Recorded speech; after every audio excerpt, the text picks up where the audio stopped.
Keeping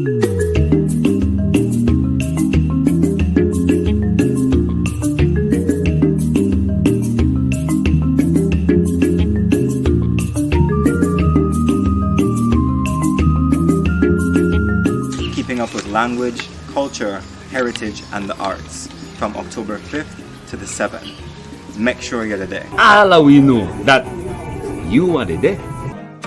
Were you on there October 5th to the 7th? Heritage Education Network Belize, KULCHA Symposium, Community Issues and Innovative Practices. Make sure you join with our Facebook and YouTube. I want to there.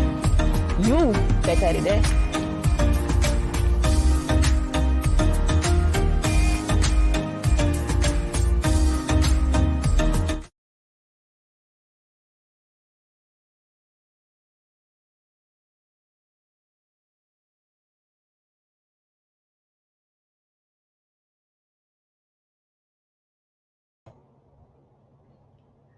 Hi, Vega. Good afternoon, everyone. Sorry, I was muted, wasn't I? Okay. Hi, everyone. Welcome back. I apologize for the technical difficulties. So welcome back to day one of Henby's second KULCHA Symposium. Don't forget that we have 2 more days of amazing presentations after today. I hope that we've all had a healthy lunch and we're ready for this afternoon's lineup. This morning, we began with a variety of presentations about archaeological research and the science behind the field. Our afternoon session will focus towards ethical archaeology. As the field continues to progress, we find that community involvement is crucial to its success.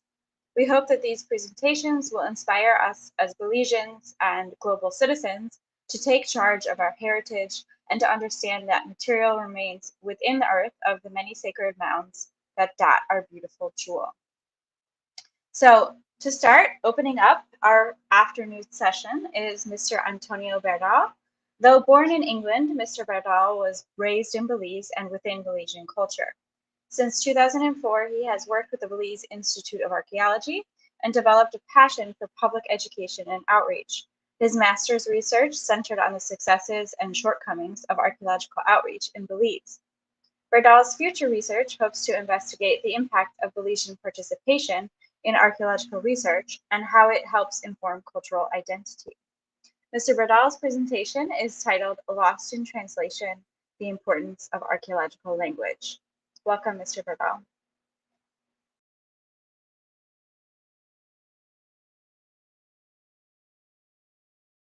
Hello and welcome to my presentation entitled Lost in Translation, The Importance of Archaeological Language. There's no doubt that Belizeans have benefited from archaeology. Thanks to archaeology and projects of the past over the last century, many of the sites have become reserves for tourism. But in many cases, this is as far as the Belizean knowledge of archaeology goes. Every year, many projects work in Belize, some of them at sites open for tourism, and many of them are at sites that some Belizeans have never heard of, and would never know that these projects are in the country.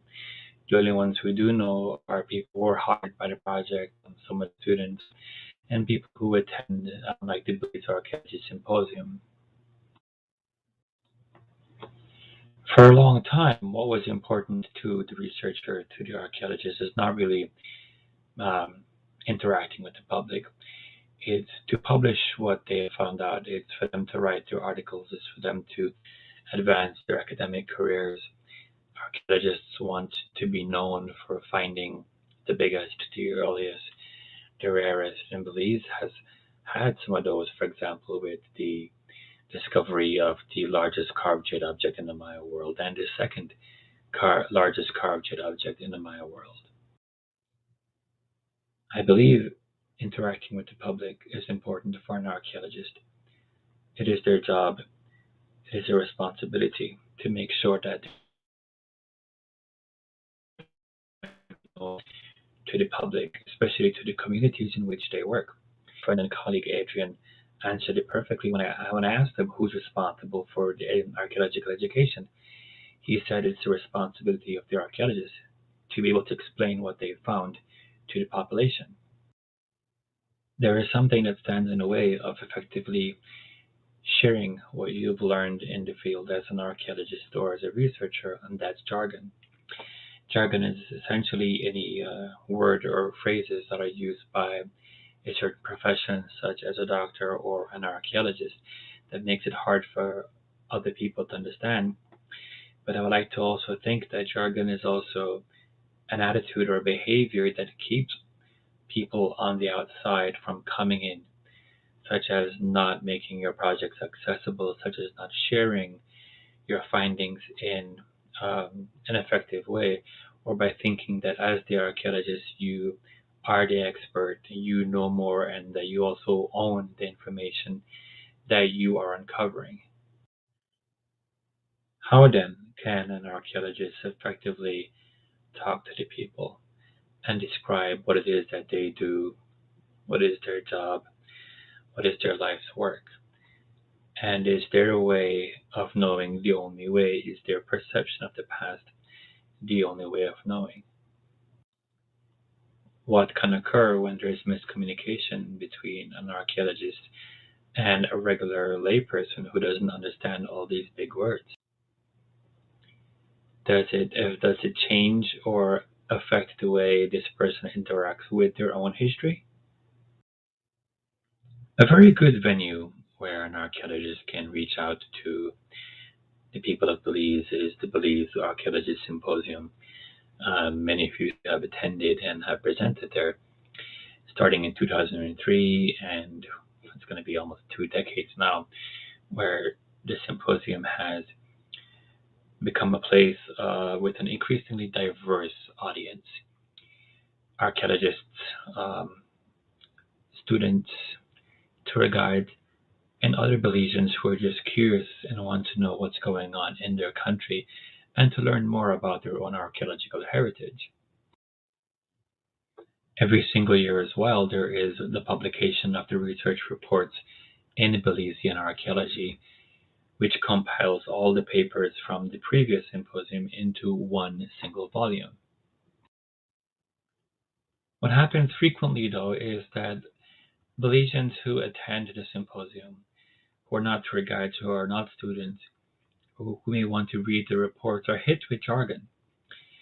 And archaeologists sometimes take for granted that the words that we use frequently, pre-classic and post-classic, classic, are not words that are in the Belizean vocabulary every single day. The presenters can use a lot of jargon sometimes, and sometimes the delivery is very mechanical, or you can tell that they're reading off a paper and people will tune out.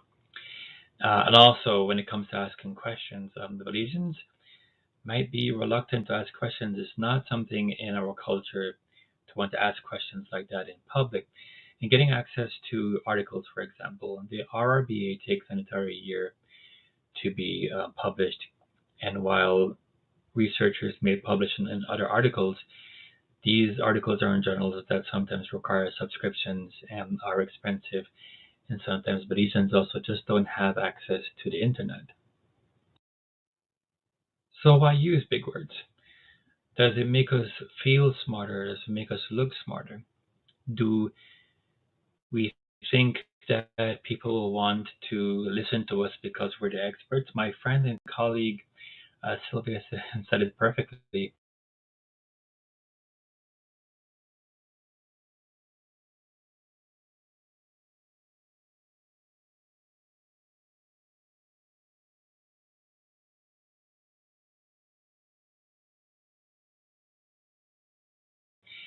That we seem to think that because we are the authority on a topic that people will want to listen. But if we don't make it relative to their lives, to who they are as a people, then they will tune you out. When talking to the people of Belize, especially about something like archaeology, they have to feel like it matters to them. They have to feel that it also represents them. A very good example of this came from a former student of mine and now a staff member of the Institute of Archaeology, Romari. She said she went to the symposium with her father, and Romari has experience reading articles for school, so it wasn't as hard for her. But she felt like she had to translate from English into English about what was going on and what the presenter was talking about. So then what should the focus be for an archaeologist? Should it just be their academic careers? Should it just be them talking at a symposium to other archaeologists in the audience? No, I think it should be about the Belizean student, about the Belizean public. This should be a new focus for their consideration. And why is this focus important? Archaeology has for a long time in Belize been of a foreign pursuit, of foreign domination. The face of archaeology tends to look like what you see on the screen. A lot of international students who come to Belize to get their field credits, to do their graduate research, to make names for themselves and build careers. This is not a bad thing, but archaeology in Belize needs to be a little bit more representative of the actual people of Belize. For this change to occur, for Belizean archaeology to be more representative of Belize, then archaeology needs to be made more inviting for Belizeans, for them to want to learn and for them to want to understand and to take part. And this is done simply by changing the way in how we disseminate information to them. To effectively reach out to the Belizean public, you need to know who your Belizean audience is. They are not very well versed in academic language. They will not want to ask questions in public, and don't tell them to go and read a long article with big words, because they won't.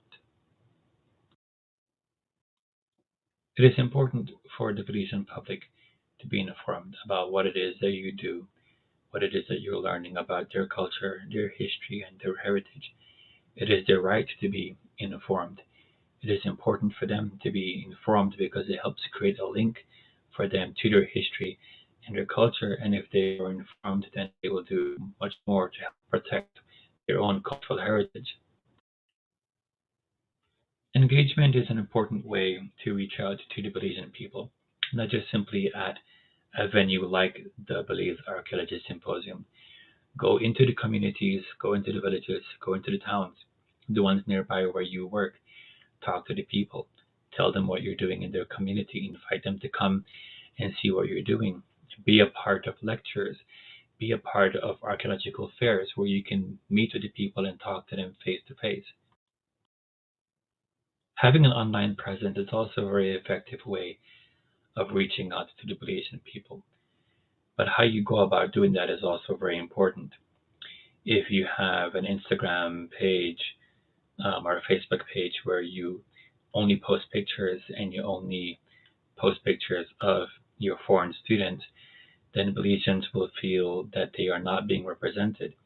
The Stan Creek Regional Archaeology Project did a very good blog where they asked a young man, also Novanda, to write a blog for them, giving them tips on how they can effectively reach out to the people of Belize.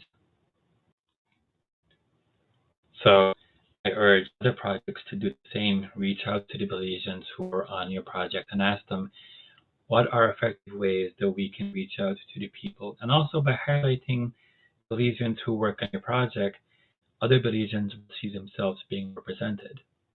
That is very important to them. We can move away from simply discussing how we're going to decolonize archaeology in Belize by actually doing it, and not just adding something public on your project as a last-minute effort, or so the project can look good in the public eye. A public component and the way that you share information should be built into the project design.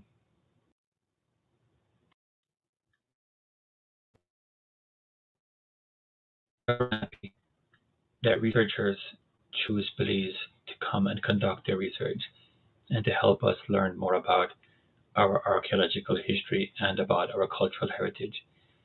We are happy that you want to know so much about the ancient Maya, about their language, about what they ate, how they worshipped, how they lived. But while you investigate the ancient history of Belize, let us not forget the people who live there now, the many different cultures and ethnicities who share the land that invite you to come and work. It is their history, it is their culture. So think about them when you are doing your research, because they have the right to know what it is that you're doing and what it is that you're learning. While I wrap up, I leave you with this quote once again from my friend Adrian, because it is the responsibility of the archaeologist to effectively disseminate the information, what it is that they are learning, and what it is that they are doing. I want to thank the Heritage Education Network of Belize for hosting this symposium and for making it accessible to all the people of Belize and all people everywhere. Thank you very much.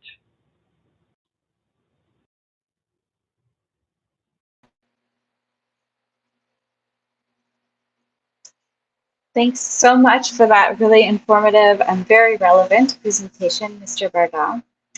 So continuing on this theme of ethical archaeology, next in our lineup is a presentation titled Local Communities and Archaeological Research, Exploring Ideas from Belize to Canada by Drs. Meaghan Peuramaki-Brown and Shawn Morton.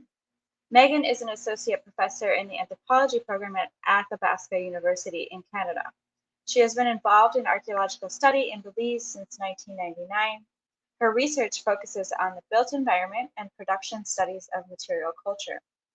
She investigates how individuals, households, and communities negotiated their positions in locally and regionally defined sociopolitical and economic institutions.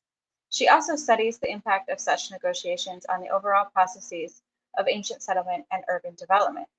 Shawn is an anthropology instructor at Northwestern Polytechnic in Canada. He has been involved in archaeological study in Belize since 2003. His research interests focus on the roles of architecture and built space, ritual, and religion in the constitution of group identity at local and polity levels, particularly in Mesoamerica and the Caribbean. Welcome, Drs. Peuramaki-Brown and Morton. Hello. Good afternoon, everyone. We're delighted to participate in this year's KULCHA Symposium, and we thank the organizers for this opportunity. In this presentation, we take up the initial symposium call to consider the role of communities in our research. We ask how we, as archaeologists, have grown and continue to grow as community engaged and community-based scholars. We'll discuss what we mean by each of these terms and then attempt to honestly explore, as much as we can in 15 minutes, how we are working to create research cultures that emphasize community involvement in all aspects of archaeological study. We'll highlight this discussion using our active research programs, one in Belize and the other in Canada. We'll consider the challenges and rewards presented by each and the lessons to be learned from pondering these two contexts together. This is not a how-to guide. Rather, it's a thought experiment, a process in which we are currently engaged. Although the symposium organizers asked us to reflect on the role of community within our research, they left it up to us to decide how to tackle the concept of community. In our case, we will focus on geographically local communities' roles in our archaeological research. And geographically local communities are essential partners in archaeological research, as their residents' lives are connected to those residents of the past by virtue of this locality, whether they knowingly engage with it or not. Additionally, local communities are best situated to be stewards of archaeological heritage. Belize has been the focus of archaeological research into ancestral Maya occupation for over a century. As a result, much is known about this ancient past. However, as pointed out in the recent thesis by Antonio Beardall, most of this research is conducted by and students who bring with them their own research designs, questions, and biases. In such research, understanding local communities' current and potential future roles has been rarely explored directly or clearly supported at the government level. We see Heritage Education Network Belize as taking an essential role in moving this conversation forward from a grassroots level. In our home country of Canada, the specific role of local communities in academic research has only recently become a primary focus of attention in universities. As in Belize, government policy and permitting have yet to play a significant role. In some cases, administrators and policymakers have even stood in the way of true collaboration in the name of heritage preservation, despite clear calls for a greater emphasis on such work in the ethical standards of professional associations, such as the Canadian Archaeological Association. We completed our undergraduate and graduate degrees in the late 1990s and early 2000s. If the topic of community archaeology was explored in our mentorship and training, it was typically done as an afterthought or without explicit direction on beginning such work.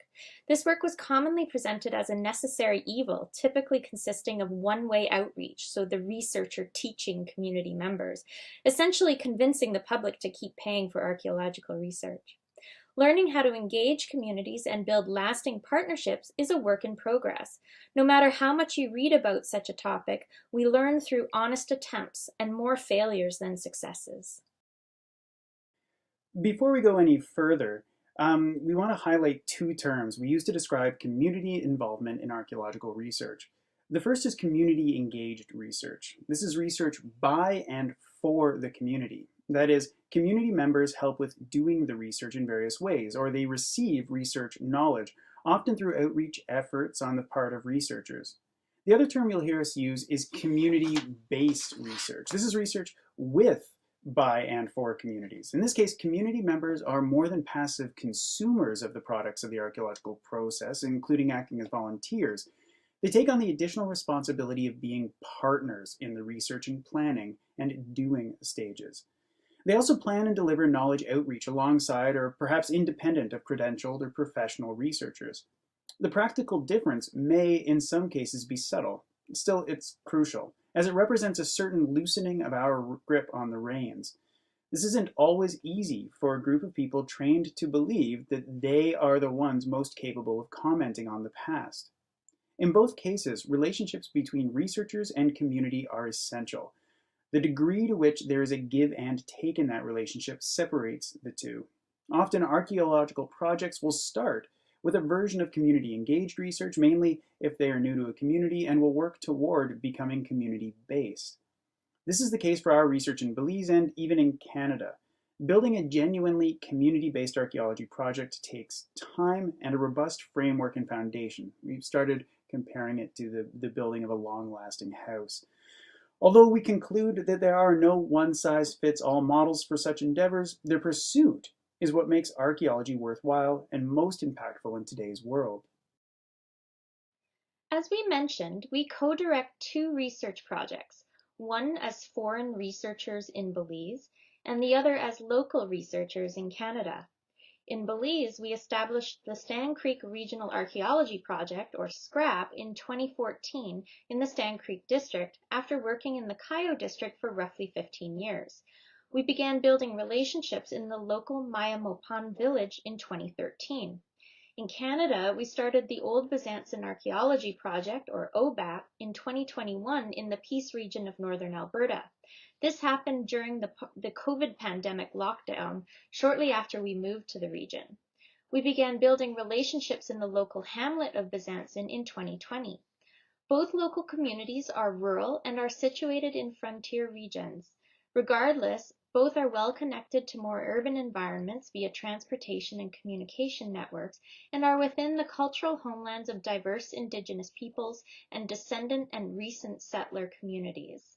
Additionally, our research focuses on two small settlements, an ancestral Maya town from roughly 1,000 years ago and a settler town from 100 years ago. Though worlds apart in time and space and associated with two clearly different cultural contexts, the sites are broadly similar in several ways important to this conversation. Both are situated nearby a descendant or otherwise affiliated community, about a 15-minute drive. And is described as a potential economic or educational resource. However, there is a significant difference. Alabama is on private land, while Besançon is on public land. At Besançon, a local heritage society and keen community members had independently driven research in and about the site for years before archaeological research. In contrast, even knowledge of Alabama's existence was limited before our current research program. This means that the types of local community involvement at each locale and on each project differ. Suppose we break down the different stages of our research projects. In that case, we see in which areas we have succeeded and where more work is needed regarding community involvement. To explain how each is assigned, we'll present a couple of the categories. Research focus involves consultation about and planning of research programs. In the case of SCRAP, discussions with local individuals and larger interest groups via events such as in-person fahina gatherings have helped to shape elements of our research questions. These are increasingly tailored to community interests, as simple as asking people what topics they are interested in regarding archaeology. Still, limited community involvement occurs in how that research happens or is planned. This limited role typically focuses on hiring practices involving property owners, our community liaison, and official village representatives. On OBAP, initial consultation town halls online via Zoom during COVID and follow-ups occurred to discuss the focus of research questions and plan how the research would move ahead. For example, having just completed our second field season and following preliminary follow-up consultation, we've decided to transition from the standard Monday to Friday field season week to a Tuesday to Saturday schedule. Adding a weekend day was recommended as it would allow for more significant, more diverse, and more casual community involvement in the actual doing of field research. In terms of outreach on SCRAP, community members are consulted on the best ways to communicate research results, given their knowledge of community culture and characteristics. However, it is mostly the researchers who do the communicating. While on OBAP, community members don't just offer their opinion. They do outreach, including writing newspaper and newsletter stories and blog posts, creating videos, and making presentations to various groups. In each element where we currently fail to incorporate community at any level, we can quickly provide excuses, but should we? For example, the lack of community funding for our research in Belize. Our Belizean project is much more expensive to run, particularly given that most of our researchers are foreign, save for a few students. In the Peace region, residents are much more well off than most Belizeans we work with and have the security to donate time and funds. In the case of official government reporting, due to turnaround times and expected language use, it is primarily researchers who contribute. By breaking down our research streams in this way, we can begin to honestly assess how we are doing. Suppose we want to genuinely call our projects community involved. In that case, the community should be present across this entire board, which means our excuses don't hold, and we must find ways to address these shortcomings. Since consciously starting to involve communities within our research, we've recognized both challenges and rewards associated with this work. Perhaps our biggest challenge is slowing down. Our academic and professional careers have encouraged us to move fast and be prolific. This is a pattern of work that often stands in opposition to the slow process of community-based research. As we said, such work is about relationships, which take time. A closely related challenge has to do with value. In traditional academia, peer-reviewed publications are the gold standard. While there is ample room for such projects in the context of community archaeology, much of the output associated with this kind of work falls short of this traditional mark.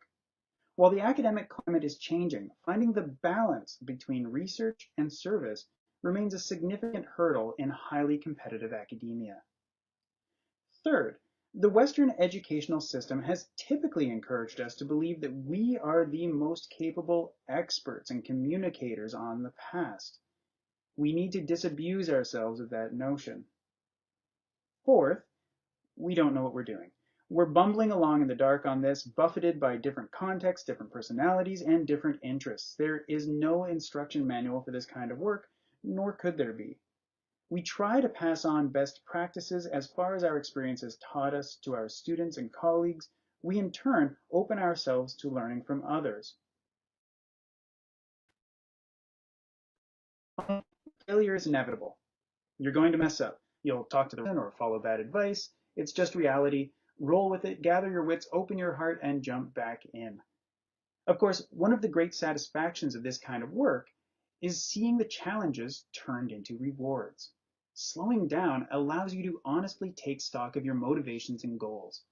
Archaeology is destructive and should never be casually engaged, nor should flippant involvement in the lives of communities. This kind of work, along with its relationships and outputs, grants opportunities to turn archaeology from the study of the past to a conversation with the present. It encourages us to meet new people and learn to incorporate different voices, helping us break out of our academic silos. In so doing, it provides a purpose beyond generating knowledge for the sake of knowledge. If you've ever doubted why you chose a life digging very square holes very slowly, this work provides a viable answer. From our experiences to date, we're considering several elements that might assist us in becoming more community-based in our research. In terms of Belize, we fall short in our continuity and presence throughout the year. This is due to our physical presence only 2 months out of the year, and a lack of dedicated partners and local researchers recognized by the permitting government.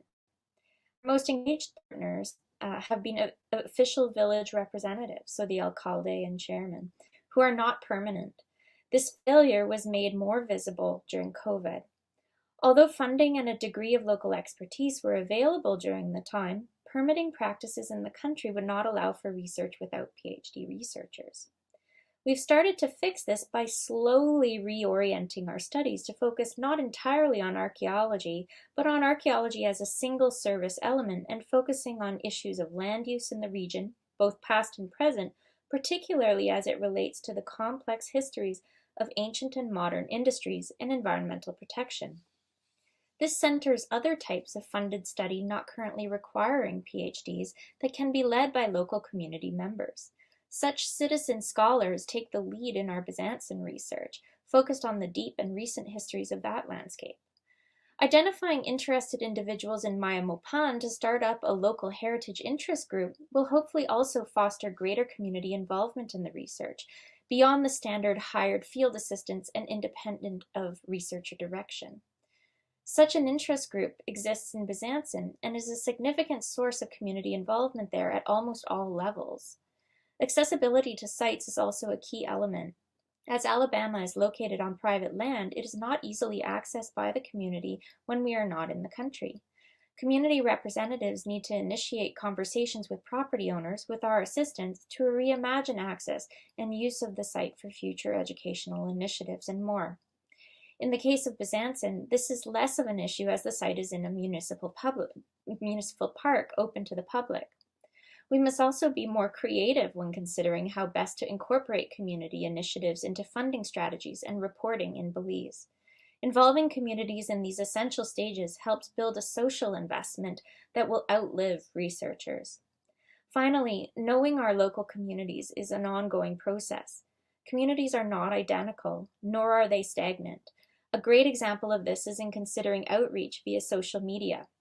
On Scrap, we use Facebook and Instagram as our main social media feeds alongside our project blog. This is confusing to some Canadians who see Twitter as more important and influential. But amongst most social media savvy generations in Maya Mopan, Facebook and Instagram still reign. We need to monitor this as we move along. So to end, we'll say boutique, thank you. We appreciate your taking the time to listen to this very brief exploration and look forward to your questions. We'd like to thank everyone who has worked with us over the years at Alabama and Byzantine, and we anticipate many future years of community-involved research at both.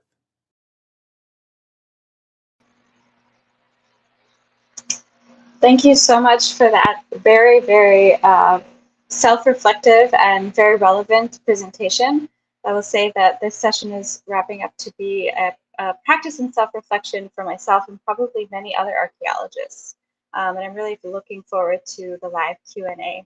And relatedly, please make sure that you're leaving your questions in the comment section. I do see that some of the presenters are already engaging in the questions. So we'll definitely be able to get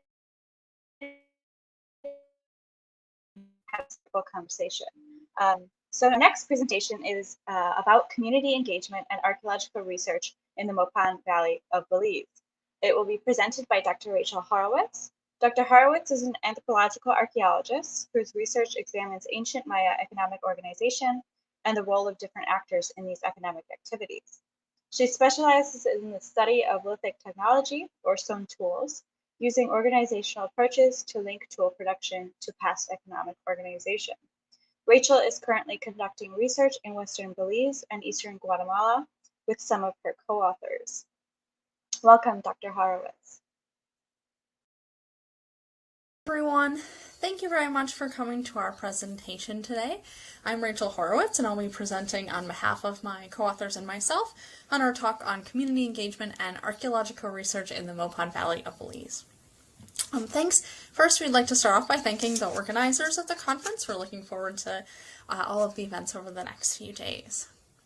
So recent calls within archaeology to decolonize the discipline have often focused on diversifying the field and expanding on what is considered archaeological practice.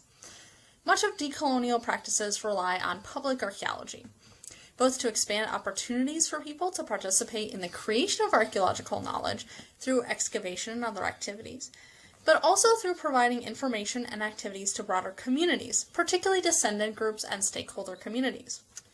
Today, we're going to situate work by the Mopan Valley Archaeological Project, or MVAP, and the Mopan Valley Preclassic Project, or MVPP, directed by Drs. Kathryn and Jason Yaeger, within the broader history of community-engaged projects in the Maya region, and in Belize in particular, and highlight the work of a variety of project members in those endeavors. I really want to mention and emphasize that this is collaborative materials, and so everything we're talking about is very collaborative activities and due to a wide variety of people. So while community outreach and archaeology have been discussed among archaeologists broadly, work in the Maya region has sought to address these issues for many years, perhaps due to the early history of archaeology in the region and the colonial roots of that history. Community-engaged projects in the Yucatan Peninsula in particular have a long history, and while we're not going to list extensive numbers of examples here, perhaps the most prominent are the Inherit program run by the University of North Carolina at Chapel Hill. Within Belize, scholars including Dr. Maxine Hollande and Drs. Leah McCurdy, Rebecca Friedel-Juan, and Jason Yaeger, whom you'll all hear more about as their MVAP and MVPP project members, have discussed the complications of such work in Belize, where questions about descendant communities are often slightly more complex than in other areas. Thus, throughout this, we'll use the phrase stakeholder communities, so local residents always have a stakeholder relationship with local archaeological heritage, and so we can discuss those types of stakeholder communities. Furthermore, Sylvia Batty, who you see pictured here doing some of her research, and Antonio Beardall, who you heard present on his research earlier, have discussed and researched the history of community engagement in Belize and highlighted areas in which this engagement can be improved. And we'll return to some of their points and the information that they raised throughout the talk. You have probably already heard a little bit about the history of community-engaged archaeology in Belize, so we don't want to provide too many details here, but we did want to just mention and highlight some of the other projects within the country who are working on such things. So you just heard from Drs. Meaghan Peuramaki-Brown and Shawn Morton about their work with the Stand Creek Archaeological Project. We also wanted to mention the Aventura Archaeological Project directed by Cynthia Robin, the Belize River East Archaeological Project, directed by Dr. Ellie Harrison-Buck, worked with the Kirkland community to found the Kirkland Museum and Cultural Heritage Center, and Dr. Annabelle Ford and her work with the Maya Forest Garden Project as highlights of such activities elsewhere in Belize. This is not an exhaustive list. There's plenty of other folks who are doing such work, but we just wanted to provide some examples of the variety of activities which are being performed by various archaeological groups in Belize. They all have, these projects have participated in wide-ranging and diverse sets of community-engaged activities, which help to inform the public about archaeology, as well as create closer connections between stakeholder groups and archaeologists. So here we'll address some of those activities that MVAP/MVPP have participated in, including hosting interns and volunteers, participation in archaeology fairs, other importance of longitudinal connections in communities. So we host Belizean students as interns and volunteers whenever possible. Having students from a variety of local institutions, whether as interns or volunteers, not only exposes those students to archaeology, but also contributes to broadening the types of people who participate in archaeology. Studies based in the U.S., most recently a piece by Laura Histau and Elizabeth Hannigan in 2020, pointed to the cost of participating in fieldwork and in particular paying for field schools as a barrier for entry into archaeology. While similar studies have not been necessarily performed outside of U.S.-based contexts, we can assume that financial barriers are similarly constraining in a Belizean context. By hosting students from Belize who have expressed an interest in archaeology as interns, they can gain exposure to archaeology without having to pay any fees associated with formal education costs. Furthermore, we work with interns to accommodate their schedules. For instance, they may work in the field with us 3 days a week as they are employed elsewhere, or have other commitments during other days of the week. We also work with students to provide transportation to sites, often situating them at sites where they're close to where they live.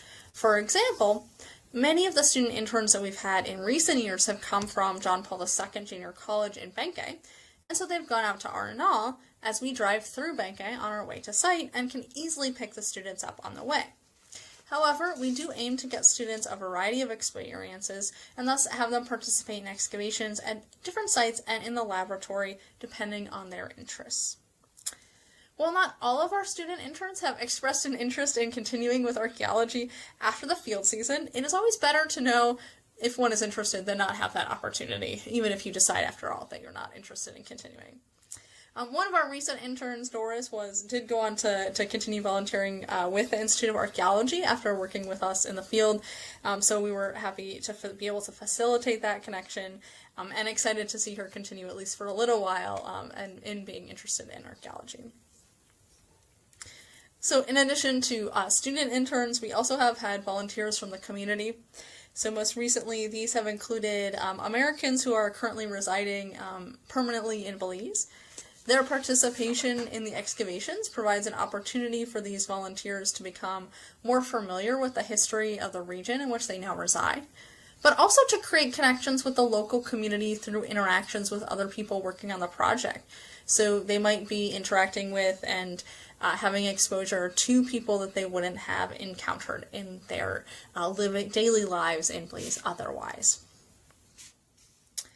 In addition to hosting these interns and volunteers, MVAP and MVPP project members have been instrumental in founding the Sukkot's Archaeology Fair, which was first held in 2015 and was held annually until COVID. While we did not hold the fair in 2022 due to trying to keep densities of people down due to COVID, we hope to return in subsequent years. The Sukkot's Archaeology Fair was first organized by then project members Dr. Leah McCurdy, who, along with Dr. Rebecca Friedel-Juan and Sylvia Batty, both of whom, of course, are hosts of this conference and founders of Heritage Education Network Belize, also founded the Fahina Archaeology Outreach Group, and you can see their logo here on the lower right-hand corner. Fahina's directors spearheaded the organization of the fair, which has since expanded to include many other projects and groups, and we're really excited to be part of such a collaborative project that brings together multiple different projects and organizations in order to bring archaeology to folks. So the Sukkot's Archaeology Day often provides not only opportunities for us to share our research and recent investigations with the community, but also to discuss archaeology more broadly, as well as to broaden and deepen connections with the community. One thing that Tony mentioned earlier, and what he talks about in his research more broadly, is that it's important to have foreign field school students, mostly from the United States, interact more with Belize and get a better sense of Belizean culture while they're participating in field schools. When we have field school students, they also always participate in the fair, and this is an important learning experience for them in terms of communicating about archaeology and science, but also important because it provides them with an opportunity to connect on a more personal level with some of the people whom they may have been working with in the field or in the lab on a daily basis. The fair is always a family affair, so it's a good time to meet people's families and children who you may have heard about during the field season, but not gotten to meet before. So it provides personally and experiencing the village a bit more. So not only great for the community, it's good for our students to get exposure to those types of activities as well. We also wanted to mention that outreach and public education about archaeology and about the Maya in particular, although also just generally about archaeology, are something that the project and project members participate in not only in Belize, but also in other areas. So here you see some images from various project members participating in Archaeology Day activities in San Antonio, Texas, as well as in North Carolina, where a very adventurous tortoise got in the way of the spear throwing activity and kept having to be removed. So these activities are chances for project members to educate the public about, again, archaeology, but also the Maya specifically, and to help spread knowledge and prevent disinformation. Archaeology is one of those topics when there's a lot of false information floating around, and so by reaching out to the public more broadly at these archaeology days, we can help prevent the spread of that misinformation. Project members also participate in other types of outreach activities like the Skype a Scientist program, which is a virtual program where scientists connect into classrooms to talk about topics that they're researching. We in particular wanted to highlight the work of Dr. Whitney Lytle, who is currently the Director of Curation and Education at the Railway Village Museum in Maine. After the 2022 field season, she created a series of short videos designed to introduce archaeology to the public, and you're seeing some of those still images from those videos here. They use sound, videos, and images from MVAP and MVPP excavations and experiences to illustrate archaeological themes. These videos are freely available on YouTube through the Railway Village Museum website and in a number of other locations.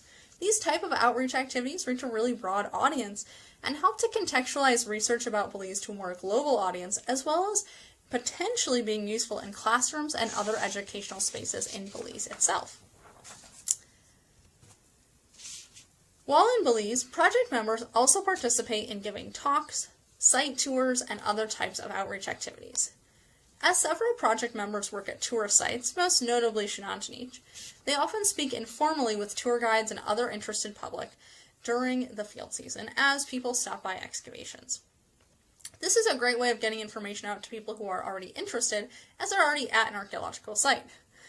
We also participate in more formal types of these activities, like the tour that you see here of a cultural organization from Vega who came out to tour the Arnall site a few years ago. Tour guides and other interested folks also often interested in non-tourist sites and take that opportunity to come by, so particularly at Arnall, because it is on a road between different locations where people often visit. We've had a lot of folks come out and take tours or bring people with them, even though it's not open to the public, just because they're passing by. So those provide some extra opportunities for those types of engagement in the field as well. Finally, we wanted to highlight the importance of long-term connections with communities and places. So not only as archaeologists is it important for us to have continued and intensive long-term engagement at archaeological sites to find out about them, but it also provides us with opportunities to really create connections within communities. It's very difficult to create connections during short periods of time, and so long-term connections and returning to places is really important for creating a community. This is something that we hear discussed often in conversations with people or other projects, and just people in a community in general is talking about people who never came back, right? So thus the continuity of a presence in a community is really important for creating those relationships with stakeholders, including landowners and other individuals in the community. So the MVAP and MVPP projects have been operating in the Mopan Valley for over 10 years, while project directors Drs. Kathryn and Jason Yaeger have been working in Belize for even longer. We also have several long-term project members who continue to work in the region and have done so for many years. So these, again, long-term connections create those community connections necessary to do things like run a successful archaeology day, but also to maintain relationships with stakeholders and other interested groups in the community. So in conclusion, archaeology has had a long history of disengagement with local communities, but we can attempt to rectify some of these activities through engagement with the communities and other practices. This is just one small part of decolonialization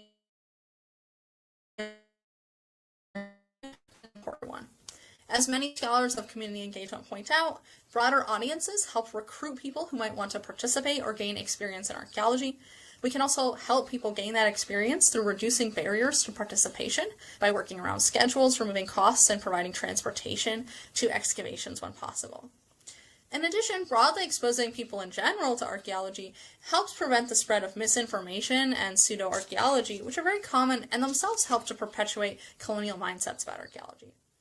So thank you all for taking the time to listen to this talk today, and we once again really want to thank the organizers of this conference, and in particular Dr. Becca Frida-Juan and Sylvia Batty, whose work we've highlighted here, and has really made a lot of the work that we discussed for these projects as possible. Thanks also to all the folks who we work with on a regular basis, and all of the previous and past MVAP and MVPP staff and students. And thank you all very much for your attention. Thanks so much for your kind words, Dr. Horowitz, and for that very insightful presentation. It seems like a lot of this community engagement is about creating and maintaining relationships. Again, I'm really excited about the live question and answer, so please make sure you're asking your questions in the comment section. So to wrap up our first afternoon session today, we have Professor Keith Prufer presenting the value of community outreach and consultations in archaeology in Belize. Keith Prufer is an environmental archaeologist and director of the Ushbenka Archaeology Project and the Bladen Paleo-Indian and Archaeological Project. He has been working in Belize since 1993. His presentation discusses his team's 16 years of outreach in Mopan-speaking villages in the Toledo district, and more specifically, the implementation of formal consultations since 2016 to engage stakeholders as collaborators and critical audiences for archaeological and cultural heritage information.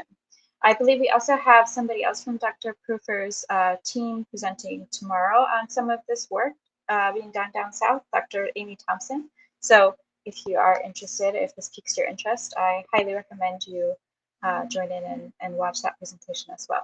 But without further ado, we will watch Professor Keith Prufer's presentation.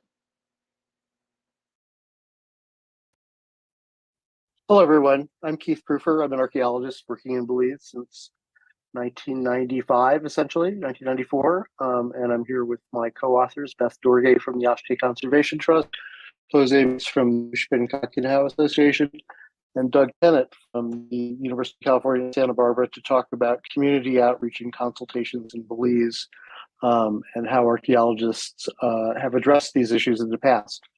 According to the Society for American Archaeology, we have an ethical mandate to consult with descendants of the people who lived in archaeological sites when possible, and that this is something all archaeologists should be engaged in. I think most are to some degree, although it varies, and there's a lot of different types of ways to engage in consultations or community outreach with people, and we're going to talk about some of those, and then a couple of case studies from my own research that I think can be informative. First is to define who we consult with. We consult with descendant communities, of course, and these are plentiful in many parts of Belize, but not everywhere, and they're defined by their historical, cultural, and historic associations to these places, archaeological, ancestral, and that we have to consider them and their beliefs and their values in addition to the biological heritage of individuals when we consider who's a descendant community. And there's also traditionally associated communities, and these are groups that don't necessarily claim biological descent from the ancient people who lived on sites, but they often have very deep and emotional attachments to these places, and their values and input are very important as well. And below is a good example of the Crooked Tree Cultural and Heritage Center that was built in 2018, I believe, and it's definitely a traditionally associated community to Chowhish. Community engagement is what we do, and it should be taken to mean that archaeology responds to the imperatives established by collectives whose stake in the archaeological record is not personal, but stems from other connections. So it's not professionals who we're dealing with, but it's people who live on the landscape and have a vested interest and need to be part of the thinking about archaeological sites and how we learn about the past. Community engagement requires a lot of planning and preparation, and Stuart in 2013 laid out what it takes to engage in community engagement. You need to think about inclusion and diversity, how you're going to collaborate and what the purpose of this is, how you're going to share that. Openness and learning have to be at the forefront of every type of engagement, as do transparency and trust. Archaeologists should think about impact and action. What is the impact of our engagement going to be? It's not just giving a talk to people or simply educating people. It should be more than that, and it should result in sustained engagement and a sense of participatory culture over the long term of different projects. Some different specific forms of community engagement are worth exploring momentarily. Outreach and education is what most archaeologists do. This should be bi-directional. It should be learning to and learning from on both sides of the audience and the archaeologists, and it should be empowering for both. It should have a goal of enriching and empowering the lives of community members, and both of those terms are equally important. Another form of community engagement is collaborative research, which is becoming more and more important and more advocated for in archaeology, which is the engagement of communities in designing, conducting, and interpreting archaeological research. And collaborative research can involve every stage of the archaeological process, from initiation all the way to presentation and interpretation of results. It's a very big change for many archaeologists to think about collaborating with communities themselves. Consultation, on the other hand, is a very formal process of seeking, discussing, and considering the views of other participants and seeking agreement regarding research. This is quite different than simply engaging in education or outreach activities. And consultation is a way of engaging communities, because in the Maya area, as in many parts of the world, economic development and archaeology are very much linked together, and capacity building, training, and supporting opportunities are legitimate concerns of communities that archaeologists should work with them to be able to resolve. In addition, cultural and environmental heritage are also intrinsically linked through conservation efforts, and oftentimes communities and people who live in communities are equally concerned about cultural heritage and environmental preservation. So archaeologists working in this area should be using their expertise to help to ensure conservation of both cultural and environmental heritage. So to move on to a couple of projects that I've worked on and with, from 2005 to 2015, I directed the Ushbenka Archaeological Project in Santa Cruz Village, which is a descendant Mopan speaking community, 90% Mopan speaking community in southern Belize. And we had kind of two phases of research. When we first started working, we were learning along with communities. And this resulted in our earliest efforts to try and engage with the community. And then from 2008 to 2015, things took slightly different turns as engagement and community outreach became more standardized and more professionalized. And we'll talk a little bit about that. When I first arrived in Santa Cruz in 2004 and went to the alcalde's house and knocked on his door, and he'd never seen me before, and he said, "What do you want?" And I said, "Well, I'm an archaeologist. I'd like to work at Ushbenka, which is this ruin in the midst of your houses and your farm fields and where you hunt and where you gather plants." He said, well, we're going to have to talk to the chairman of the village. Here's seen on the right and the alcalde on the left. And you're going to have to talk to the entire community, which we did. And they allowed us to do that. And one of the first things they said was, if you're going to pay some people, how are you going to do that? And previous people who'd worked in villages in the South had picked a single member of a community and said, go find me 4 or 5 men or 10 men to work with my project. And that person would often go to their own families or their own church and get those men. And this village did not want that. They wanted us to rotate labor among all eligible individuals within the village on a regular basis, so resources were distributed evenly. And we'll get to that in a minute, but it became kind of the one of the linchpins in how our consultative process kind of evolved in Santa Cruz. One of the first things we did was engage with a graduate student from Boston University who came and developed a summer cultural and environmental heritage school. And we created a workbook which was used by students. And here you can see a picture of Shoshi Parks in a classroom in the community center with his kids on a Saturday morning. We ran these programs throughout the months we were in the field every summer, and many children participated in them. So this was about 17 years ago. So many of these children, all of these children are now adults, and we think that these experiences were valuable for them. We also engaged in continuous outreach through the community in a couple of other different ways. One, we appeared regularly at the Katun radio station located at the Indigenous Residential School, Tumulkin, just a few miles away from Ushbenka, and talked to the entire district about our work. The radio broadcasts in Mopan and Kekchi Maya with some translations.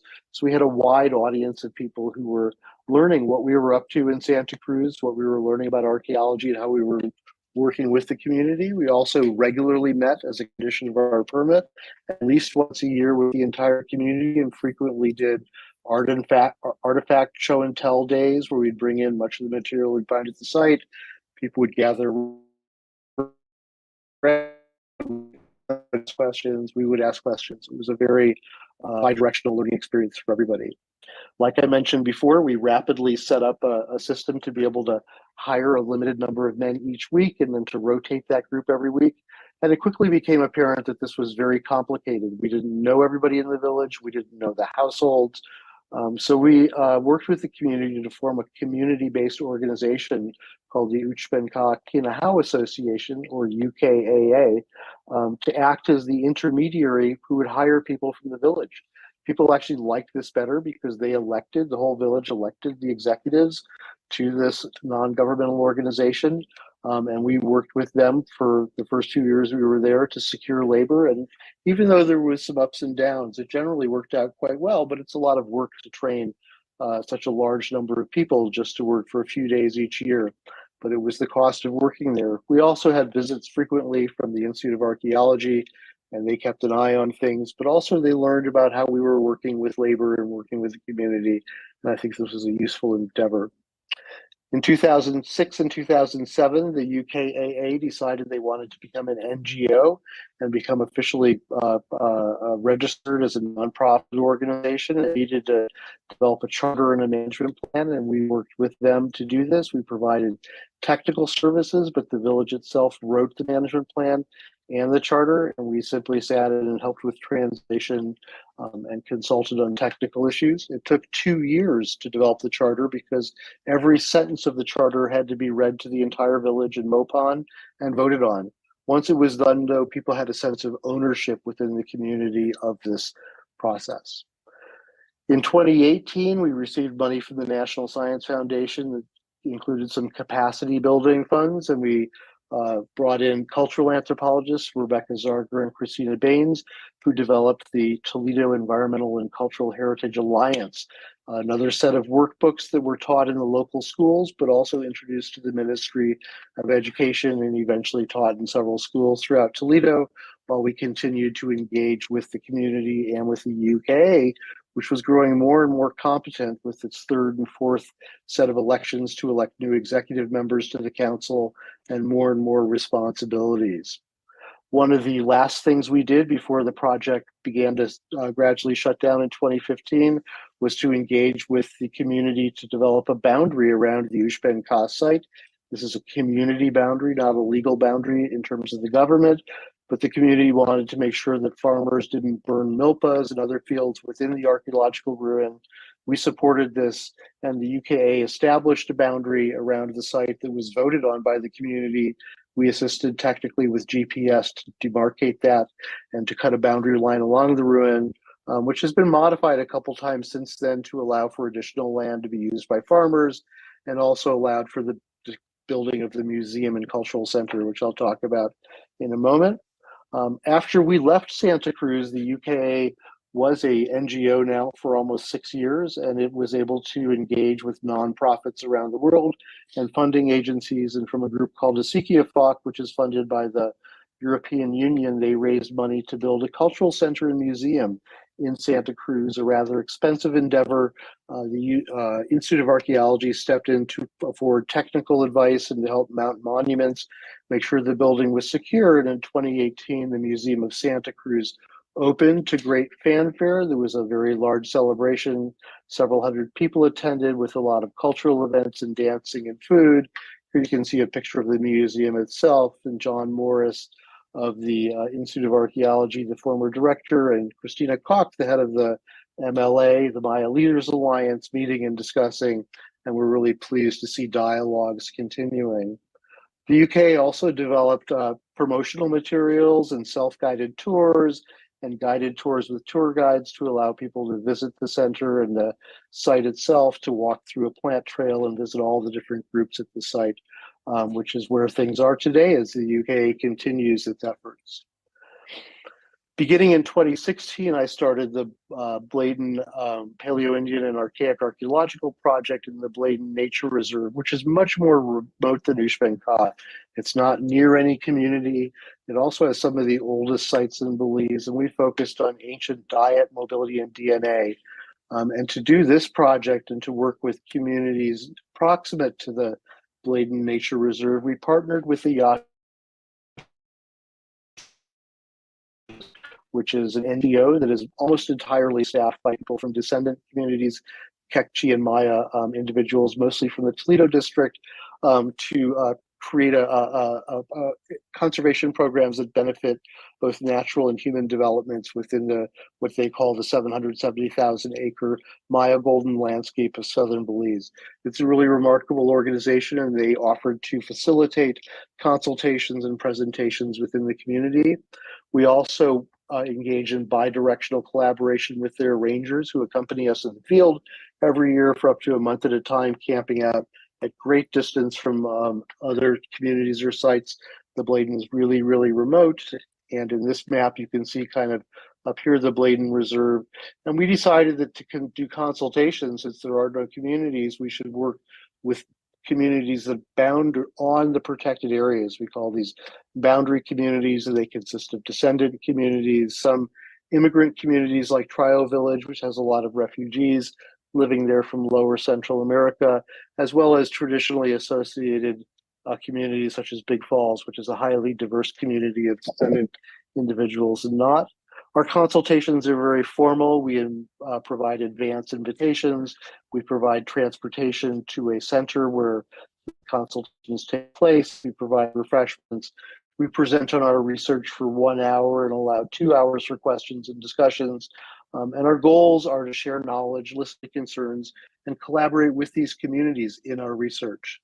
Some of the topics of our consultations include the origins of maize and other plant foods, ancient tools and making a living, people's health in the past and the present, and ancient migrations, which we've been able to document using DNA. And one good example of this is in 2022, we had a PhD student from the University of Oklahoma who's collaborating with us, looking at changes in the oral microbiome using dental calculus, what your dentist removes from your teeth when you go to get your teeth cleaned, or what makes your teeth ill, talking about changes in bacterial communities in the mouth between the early foragers in Belize, later period Maya farmers, and people today. Really engaging discussion that people could relate to about how we are learning about both the health of people in the past in ways that can help to inform health of people in the present and future. To end this briefly, what we've done is we've started to listen to the suggestions of people in our consultations. And one of them was that we translate our articles or portions of articles into both Kekchi and Mopan, which we've done. To engage in future consultations, they want us to come back. We've agreed to come back at least once a year and present updates and ask for advice and try to answer research questions people have, not only in our consultation, but also in our research and publications, and to provide educational materials for small communities, including these translations for schools and community centers, as well as general information on archaeology in Belize and the past in general. We think that we've come a long way, and we've been able to show how the consulting with and working with communities can benefit both archaeological projects and communities, and how it should be a part of all projects. And we thank all of our collaborators and thank everybody for participating in these wonderful heritage discussions around this conference. Thank you.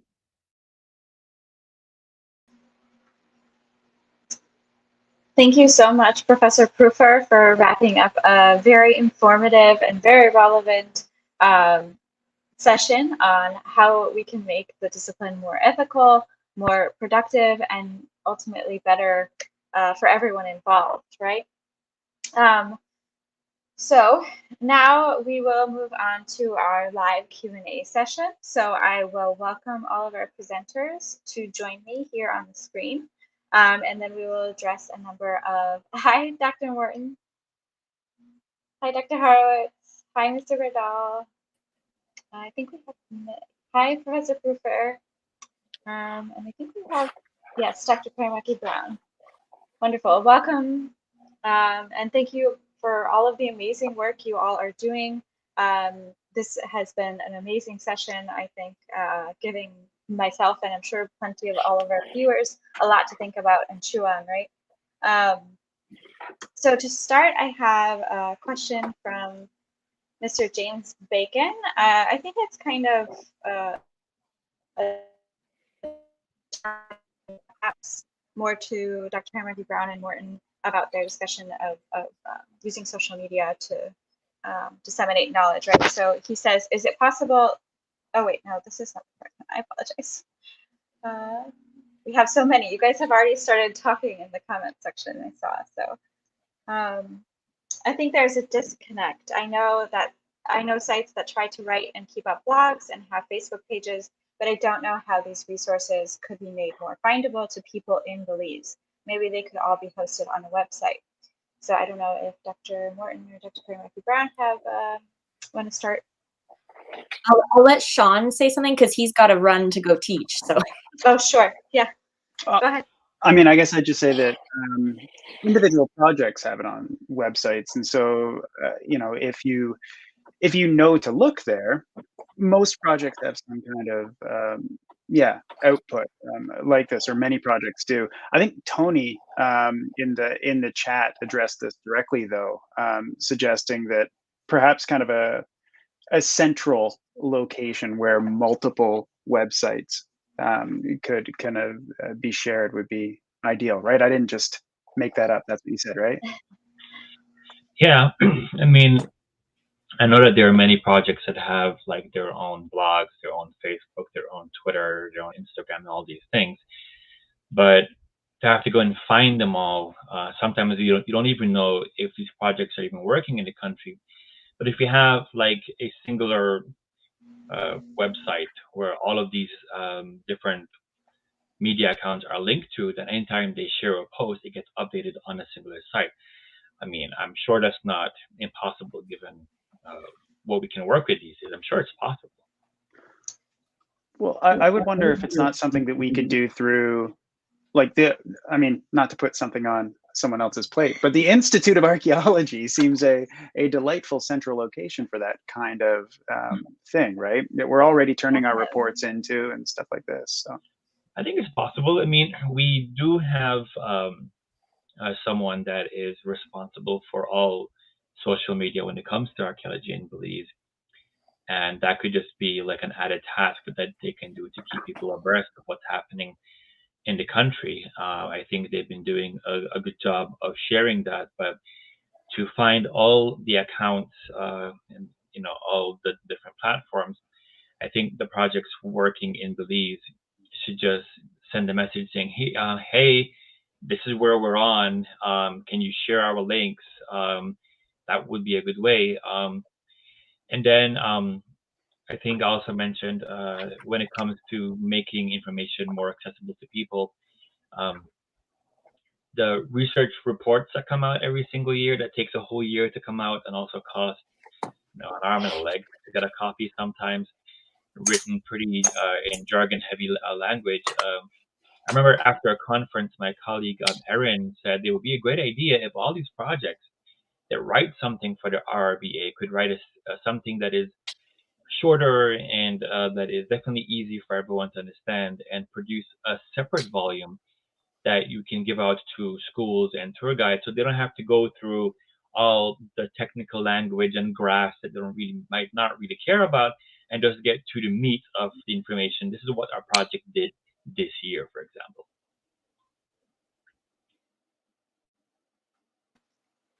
Well, I think that this is a really complicated thing, and it's obviously a big feat to be able to try to put this all in one central location. We will say that we've been trying to do that as an organization, to be sort of a central location for a lot of this information. And I believe one of our co-directors, Ms. Sylvia Batti, made a blog post about some of the pages. Obviously not all of them, because as I said, it's a big feat to try to include all of them. But I think it's a great idea for the IA or niche or one of those entities that's responsible for this kind of knowledge is to host it, just maybe on their website or something. I don't know. But as you said, it's a lot of work, a lot of upkeep. So, but luckily we have social media, and I think people are becoming more and more connected, and it's easier to learn about things. And hopefully this conference will get people to start following more archaeology pages. So if you want to give yourself a shout out in the comments and link your social media page or blog website, please do so. All right. Did anybody else have anything else that they wanted to add? Bring another question. We have a lot of comments.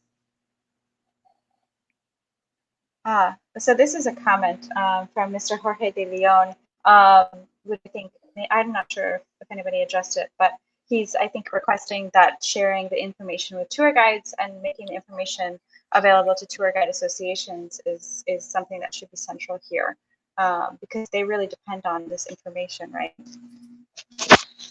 So I don't know if anybody addressed that in their presentation, but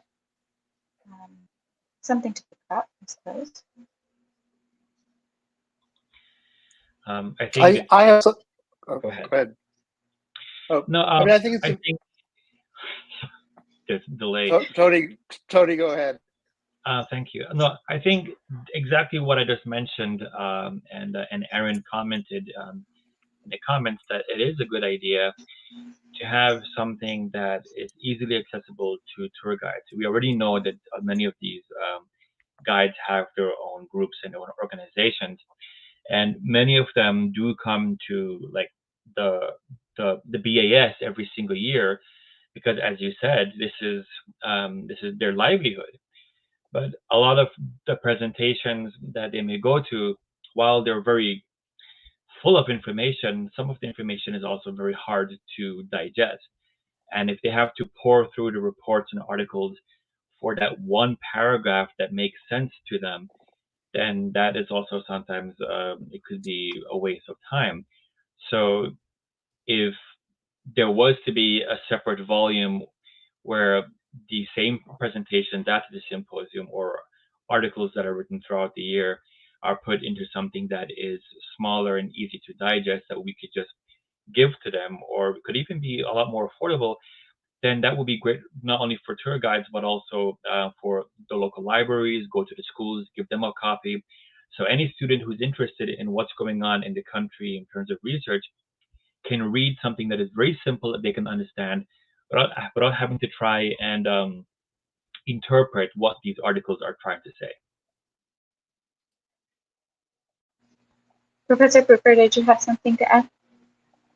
Yeah, I think those of you that work in KAIO, which is a lot of you, are really fortunate to have a nexus of tour guides around you who are regularly engaged and involved. In other parts of the country, it's much more difficult. There may not be in many villages any tour guides, or they may not have opportunities for training. And so, one of the things we've done over the years is to try to provide scholarships for tour guide training for individuals within communities. And we started a long time ago, before it was a requirement that tour guides had to, and I don't even know if it's still a requirement, it was a requirement that they had to have completed a high school degree in order to become a tour guide, but we trained some before then, and we've done it since. And it's a bit of expense, and it's a bit of kind of hit or miss. Not everybody you may invest money in to be able to get tour guide training will even complete the training because of economic issues, family issues, things that can arise that make that difficult. But going through the effort and sustaining that effort has been worth it for us to see, even though we've paid for more than 8 or 9 tour guides to be trained, and only about half that many actually completed it and became tour guides. That means that you have a group of tour guides who are kind of already interested in archaeology and in these projects as having provided the opportunity. And they're really also eager to learn and to get good information, even if most of their careers may be spent, within the range of, a couple dozen miles of their own communities doing local tour guiding. It's still really important. So yeah, while engaging with kids is really important and getting information to them, everybody knows it's critical. Being able to help with, increasing the number of tour guides in underrepresented areas of Belize, I think, has been a worthwhile effort for us. Absolutely. I don't know if Dr. Horowitz wants to add anything. I know that her. Sure. Yeah, I'll just mention, I know we on the project have often give talks and lectures to the various tour guides associations in the Cayo district. And I know Tony, you and the Vivar folks also often do that sort of public lectures. And I think I mentioned in my talk, we're working out at Arnall is not a publicly available site, but because it's on the road on the way between two tourist attractions, we'll often get folks who will just like stop by because they know we're out there. And so, I've often will give, have given sort of informal site tours to tour guides or to even just tour groups because they'll bring them by. So I think there are those opportunities too, even when you're at places which are not necessarily open to the public, of providing information to tour guides that, when they're just driving down the road, there's something that's like, there's that site that we can't stop at because it's on private land, but being able to tell people about it as they're on their way to other places. So I think that's an important component of this as well. Absolutely. All right. So I have a question that's specifically for Professor Prufer. It's from Ms. Karina Bay. She's saying, it's clear that community involvement is important in your research. Throughout the years, have you encountered any negative reactions from some communities? I suppose this is addressing some of the challenges we might encounter when doing community engagement, right? Sure. We've never actually encountered a negative reaction from an entire community, but communities are made up of people, and people have different levels of experience and different opinions. And that's part of this process of consultation is can be a little bit scary because you're kind of opening yourself up to questions from people who may have different ideas than the ones that we're trying to put forward. And also many people don't necessarily have a clear understanding of what it is that we're doing. And so people come with questions or sometimes opinions that are grounded in misunderstanding of what we actually do. So but these opportunities are really great places to express transparency and openness to listen and to explain and to take the time and to share information with communities. But more importantly than that, I think, is the other side of that, which I talked about a little bit in my presentation, which is the willingness to accept ideas and on how to proceed with research and where research should go. So since we started doing consultations, one of the primary questions we've been asking is, knowing what you know now about what we do from our presentation, are there things that you would like to learn that we might be able to help you find out, or that we might be able to devote some of our resources to researching, or ways we might be able to present it differently? And we get a lot of questions in those regards. And actually, they've guided some of our research to this point. Some of our research that's focused on diet has certainly been guided by questions we were asked at consultations. And now as we're beginning to move more into what Tina Warnier calls the archaeology of the invisible with microbiomes and other things, we're really focusing on health. So we think we'll be able to do consultations. We started this year doing it that focus on health in the past and linking it to the present and being able to get really smart questions from people in communities about, challenges they might face. I mean, we live in a world where everybody seems to know that if you eat a diet of food that's grown locally on the farm, lots of fresh foods, avoid things like canned and tinned goods, and don't drink a lot of sugary soft drinks, you're probably going to have a healthier mouth at the very least for longer in your life. But being able to relate people's diets and experiences in the past back to people has been really valuable. And we're planning to expand on that, partially in response to what we've learned from our consultation process. And I think that, a lot of the negative reactions, to get back to your question, that we've received from individuals have been based on not really understanding that some archaeological projects do have a really strong commitment to trying to not just present what we learned to communities, but to work with communities to develop archaeology into the future that will address concerns that they have. Absolutely, and I think this is all about dialogue. So even if there are certain negative reactions, it's good to take the critique and learn from it and incorporate it into our practice, right?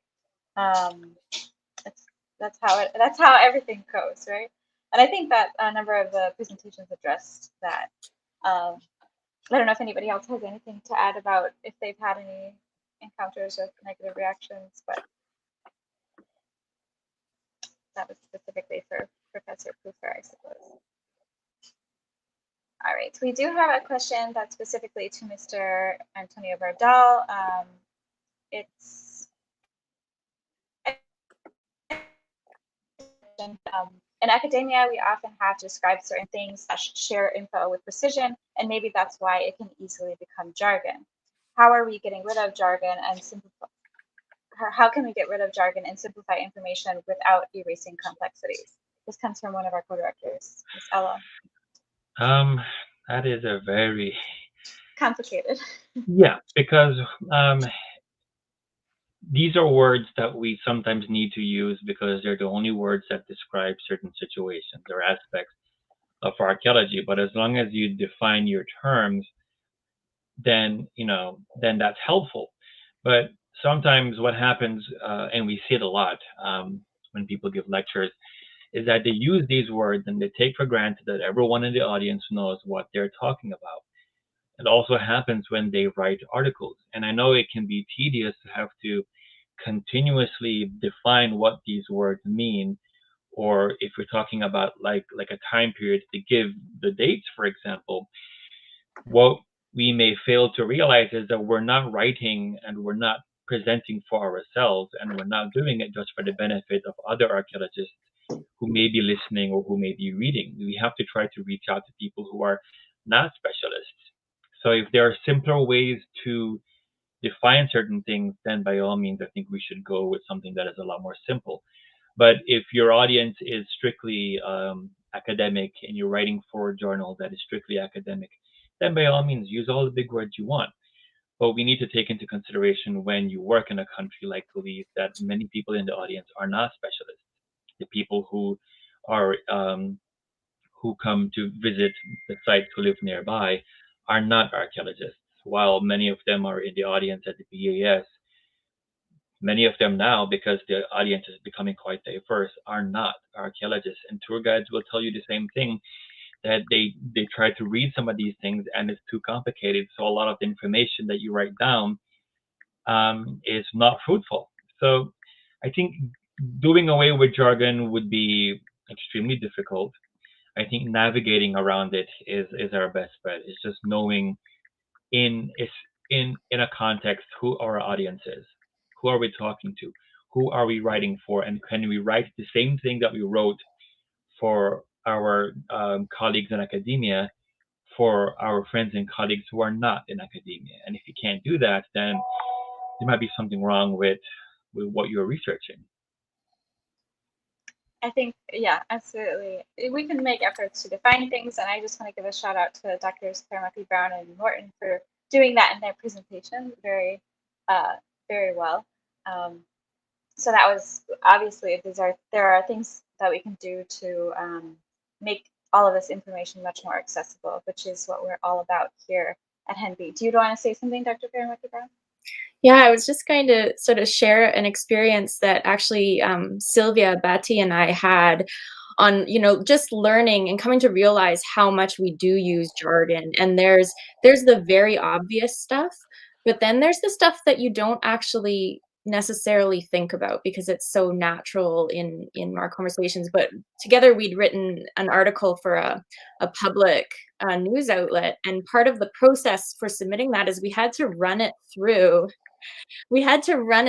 a computer program that would tell you the level the level of readership that you're hitting. And I think the first time we ran it through, we had like graduate level, and then we worked really, really hard, and then we had undergraduate level, and we had to get it all the way down to grade 10 level. That was sort of their minimum that they wanted based on sort of the average reader.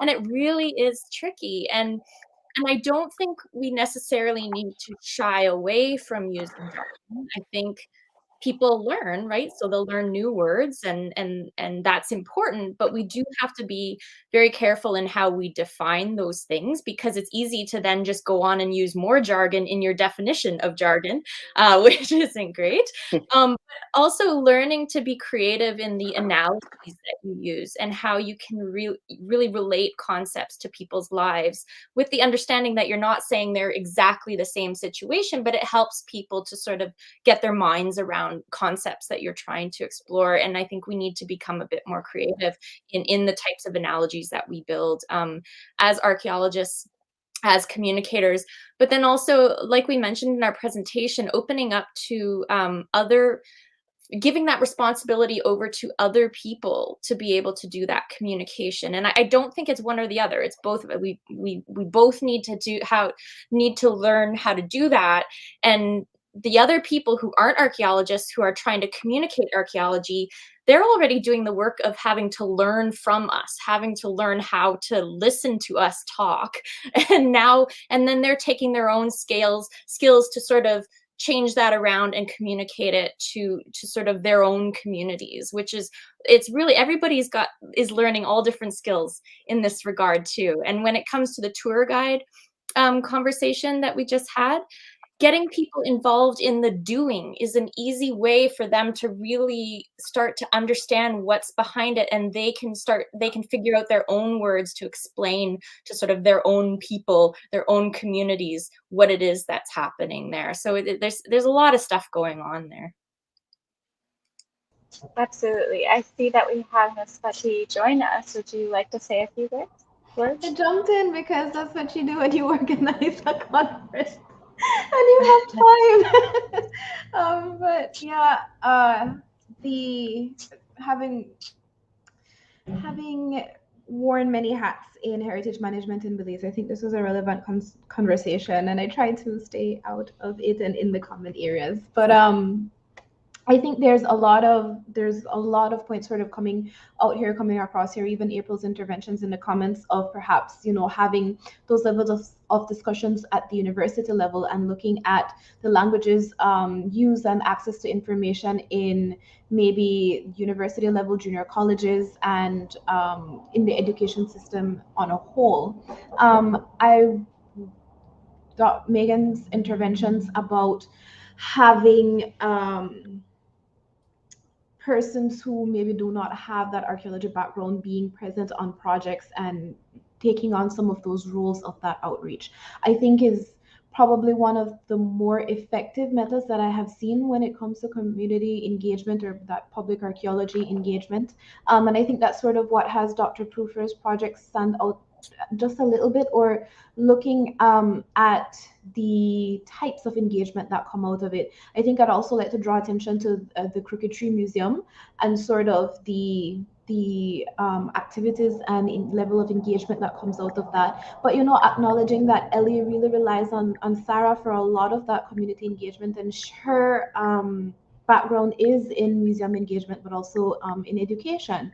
And so having those dualities, and you're almost needing people who have dual backgrounds in maybe archaeology and education, or anthropology and archaeology. And so you're not looking at a public archaeologist, you're looking at really an anthropological archaeologist or an archaeologist who also has specialization in anthropology. And it's those dualities that allow for those multivocalities to emerge within these spaces.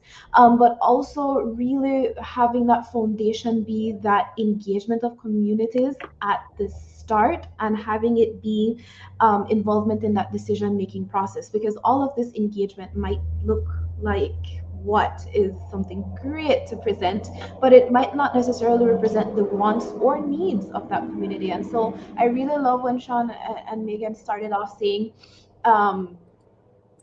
those definitions and how those were distinctions that needed to be made when it comes to what community involvement or engagement is, and also, drawing back to what Dr. Prufer has done in Southern Belize and what we have or have not done with Fahina, because, under the Mopan Valley Precasting Project and some of the work that Rachel shared, I think one of the most important things that came out of that was that we felt the need to engage communities, but we did not do that consultation.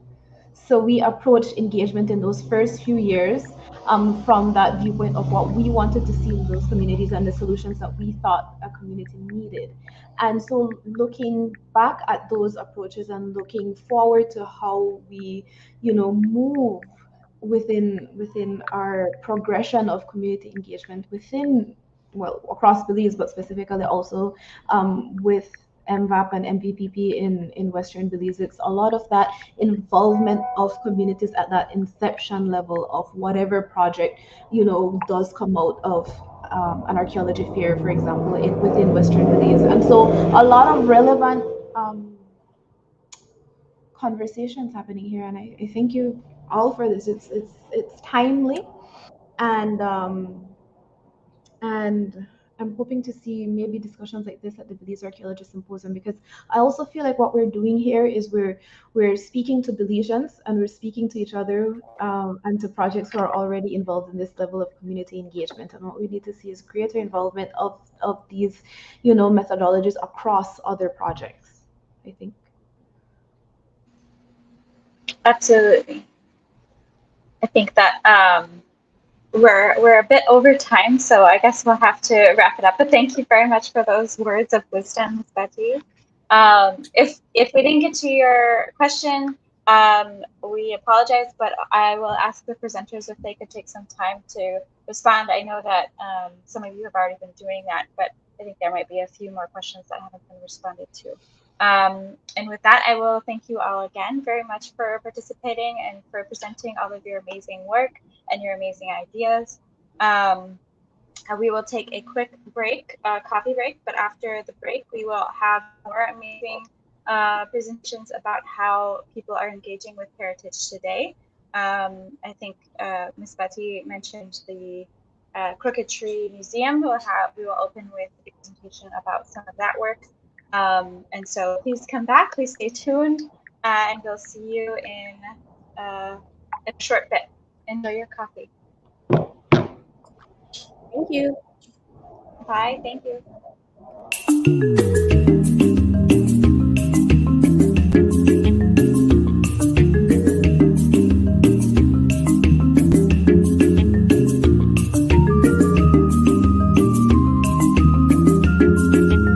Keeping up with language, culture, heritage, and the arts from October 5th to the 7th.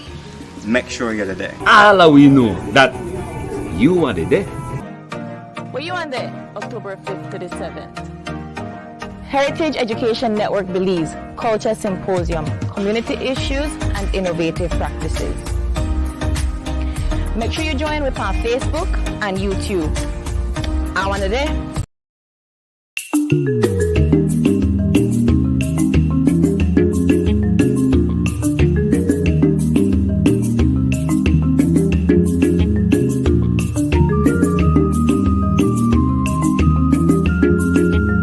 Keeping up with language, culture, heritage, and the arts from October 5th to the 7th. Make sure you're there. All we know that you are there. Were you on there October 5th to the 7th? Heritage Education Network Belize KULCHA Symposium, Community Issues and Innovative Practices. Make sure you join with our Facebook and YouTube. I want to there. You better there.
Welcome, and thank you for joining us today. I'm Sara Clarke.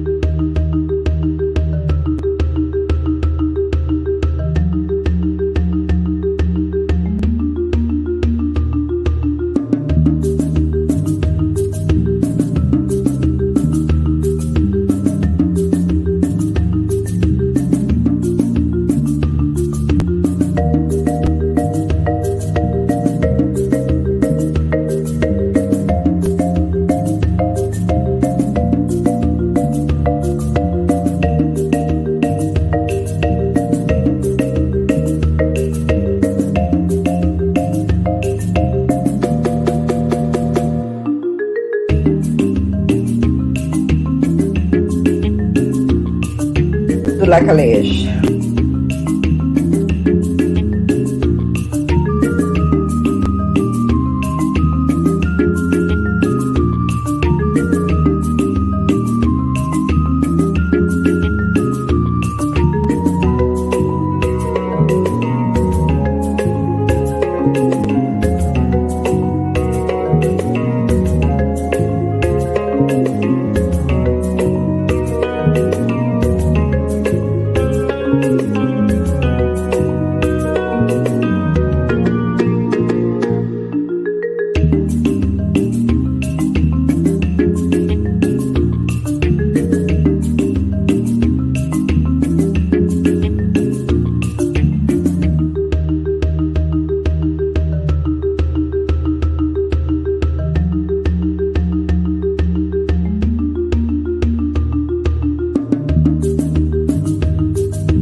Hi, Ella.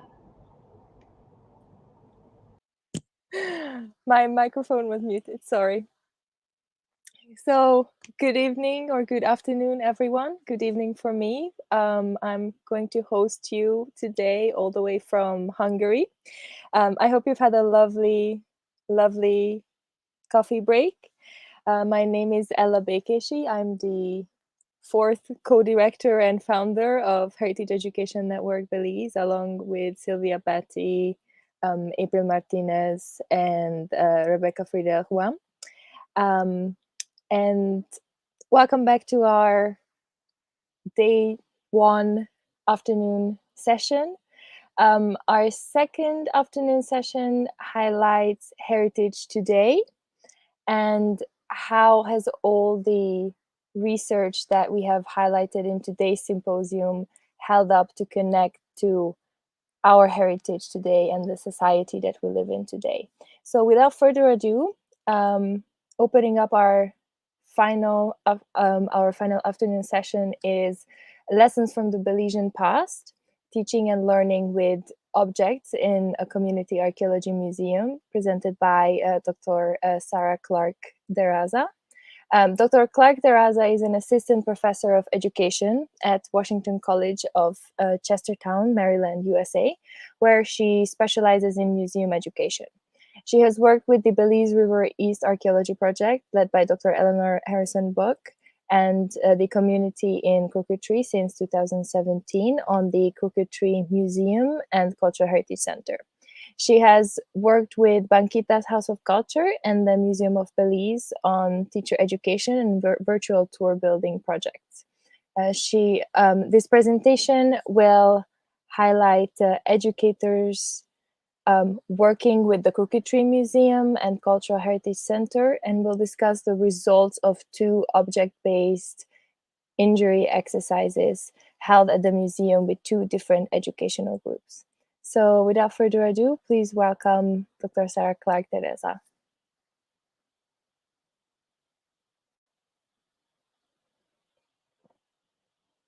On behalf of our project team. The title of our talk today is Lessons from the Belizean Past, Teaching and Learning with Objects in a Community Museum.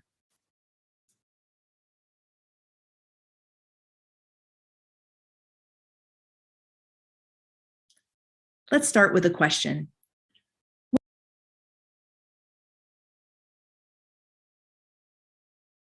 What can we learn from looking closely at a calaban and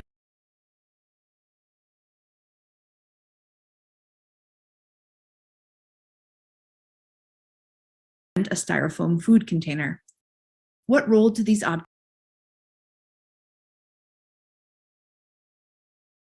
human and environment interaction in Belize? And how can we, as educators, use objects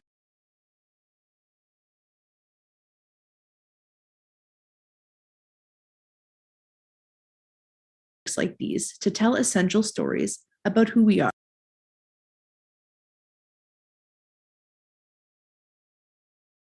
and where we live?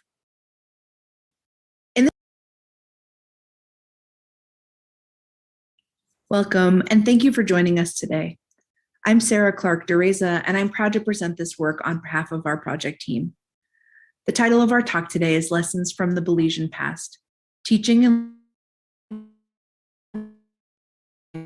Learning. Let's start with a question. What can we learn from looking closely at a calaban and a styrofoam food container? What role do these objects play in the story of human and environment interaction in Belize? How can we, as educators, use objects like these to tell essential stories about who we are and where we live?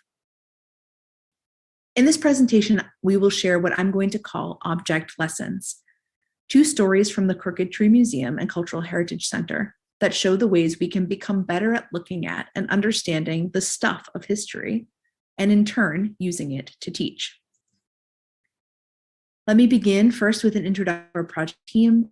As I said, my name is Dr. Sara de Reza, and I'm a professor of education who specializes in museum learning at Washington College in Chestertown, Maryland. Since 2017, I've had the pleasure of working with the team of people who established and now maintain the Crooked Tree Museum and Cultural Heritage Center in Crooked Tree. I'm joined today by Dr. Ellie Harrison-Buck, a professor of anthropology at the University of New Hampshire and the director of the Belize River East Archaeology Project. Dr. Harrison-Buck was a principal collaborator in the Crooked Tree Museum and remains a member of the board. Much of the Crooked Tree Museum's success was and is dependent on collaboration with cultural heritage educators and experts from around Belize and across niche. Our other two co-presenters today, Cindey Rivero and Yahaira Vega, provided guidance throughout the museum development process and were key collaborators on a 2019 teacher workshop hosted between Banquita's House of Culture in Orange Walk and the museum in Crooked Tree. We will share more about this collaboration in our presentation today. So let's begin with our first object lesson. What can we learn from a styrofoam food container? In summer 2019, Yahaira, Cindey, Ellie, and I organized a day-long workshop for Belizean educators interested in providing more museum-based learning to their students. Our goal was to improve teachers' effective use of museum visits to build student interest and aptitude in science, art, and social studies curriculum content. We began at Banquita's House of Culture, where Cindey and Yahaira provided a model tour of their museum space and introduced teachers to the resources and content available throughout niche and the Houses of Culture. We then traveled to the Crooked Tree Museum for educational research and curriculum writing sessions. The following slides come from our presentation that day. Together, we discussed the value of museums for teaching students about history and cultural heritage, best practices for museum instruction, and evidence for the value of objects as opportunities for inquiry. We shared our experiences too, as museum educators and archaeologists. Both perspectives have shown us that close looking at everyday things improves our observation and critical thinking about the world, creates opportunities to ask bigger questions about people, place, history, science, and technology, and creates opportunity for conversations and connections between people and across multiple generations. I want to take a moment to talk a bit about those three important points before diving into our object lessons. Many scholars have discussed the value of teaching people to look closely or to read objects. Some of our inspiration from this work comes from a 1982 article by museum educator John Shu called Teaching Yourself to Teach with Objects. This accessibly written essay is widely available online. John Shu illustrates how objects of all kind are naturally fascinating to people because they are made and used by people. Unlike written materials, they're similarly accessible to people of all ages. His essay shows us how looking closely at objects can engage curiosity, even about seemingly mundane parts of daily life. Objects can help us develop critical inquiry and argumentation skills, and can support interest and passion for a wide range of subjects. However, in order for objects to be truly useful as instructional tools, or to work as prompts for deeper questioning, people need to learn to read them just the same way they learn to read a book. Because we believe in the power of objects to help people become careful, critical observers of the material world, we decided to help our teacher workshop participants develop their object reading skills by looking closely at what's encountered daily, a styrofoam lunch tray. We showed teachers this slide, gave them a tray to examine, and asked them to partner with someone next to them to answer the prompt, what stories does a styrofoam box tell, if we're willing to listen?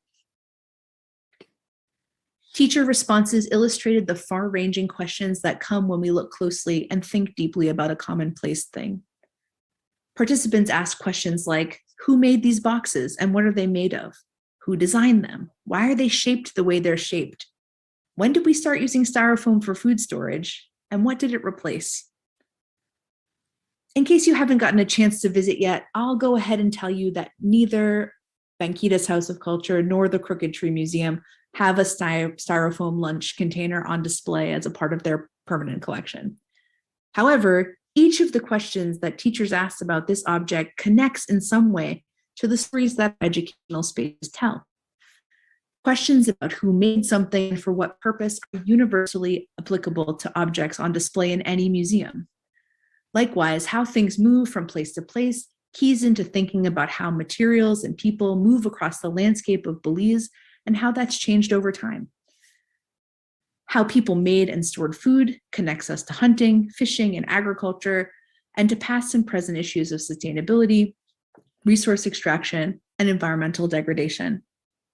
Asking the question of how people stored and protected their food in the past naturally encourages us to seek out someone who might remember a time before styrofoam and creates opportunities for valuable intergenerational dialogue and sharing about the past. One overarching message to teachers participating in the workshop was this: although you may not be able to bring your students into museums as often as you might like, you can still teach them how to be better observers and critical thinkers with any old everyday object. Whether it's a styrofoam container or something else, such lessons from the Belizean present and past teach students how to read the stuff of human history and culture that's around them all the time. This skill allows students to be more critical and thoughtful users of museum collections when they do have the opportunity to visit such places. It also prepares them to ask the kind of critical questions about human history that are essential to understanding who we are, where we came from, and how we ended up with the world we live in now. Our second object lesson gets us thinking about just this. What can we learn from a Calaban? And what is a Calaban anyway? I'll answer that question in a moment, but for reference, here we see my student Avery looking at a Calaban on the second shelf of a display cabinet in the Crooked Tree Museum. The inset photo is a closer look of the object, which was produced for the museum by a craftsman from the Crooked Tree village.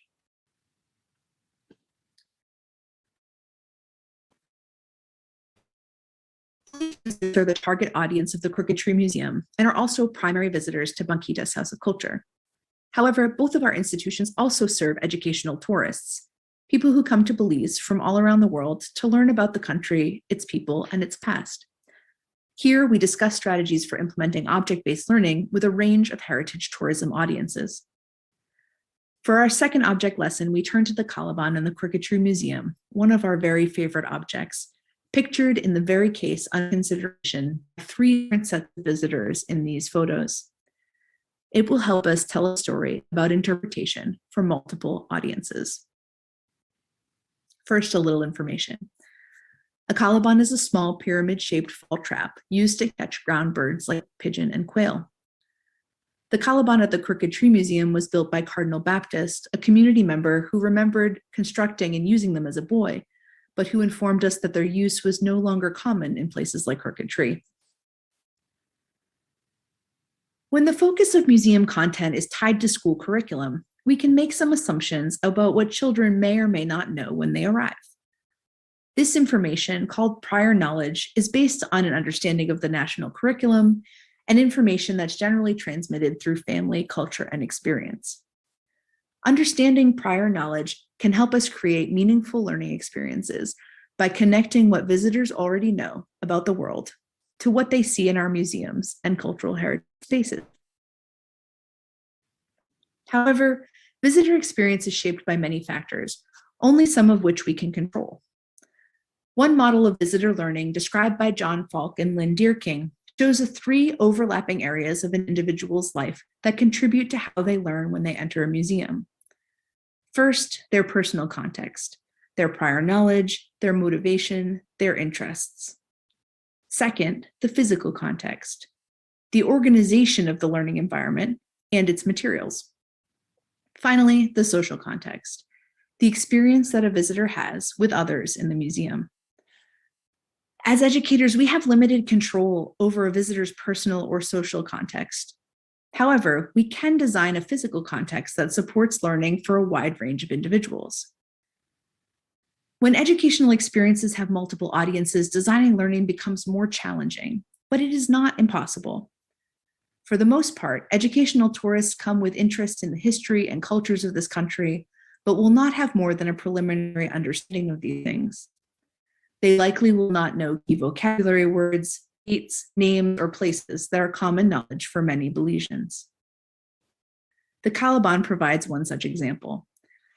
This object garnered a lot of attention at the museum's opening in 2018. Many village elders immediately recognized the trap and shared memories about building them back in those days. During the opening, the Calaban was propped up in the case and had a simple label with the object's name and maker information. It was housed alongside other objects related to living and working in the bush during the height of the logwood and mahogany industries in the late 1800s and early 1900s. For older Belizean visitors, the combination of prior knowledge and contextual information from the case and wall panels made it easy to identify and discuss the historical significance of this object. This summer, we had the opportunity to explore the efficacy of some of these original labels in the museum with a different audience, a group of educational tourists. Belize River East Archaeology project member and museum collaborator, Dr. Astrid Rungladier, brought 20 students from UT Austin to the museum as a part of their study abroad tour. Their level of prior knowledge on Belizean history was varied, but they all had a lot of experience as visitors in a range of museum and cultural heritage spaces. As a part of their visit, the UT Austin students participated in a case study activity. Students adopted a case in the museum and subjected it to close reading and critique. The purpose of this activity was to identify gaps in information and provide the museum team with areas of improvement for future visitors. Just like at the museum's opening, the Calaban was a high-interest object. But when looked at with the prior knowledge of a group of educational tourists, the information provided alongside the object came up very short. While visitors were intrigued by its shape, construction, condition, and name, they did not understand what it was used for, why it was located in the museum, where it was, or even why it was in the museum at all.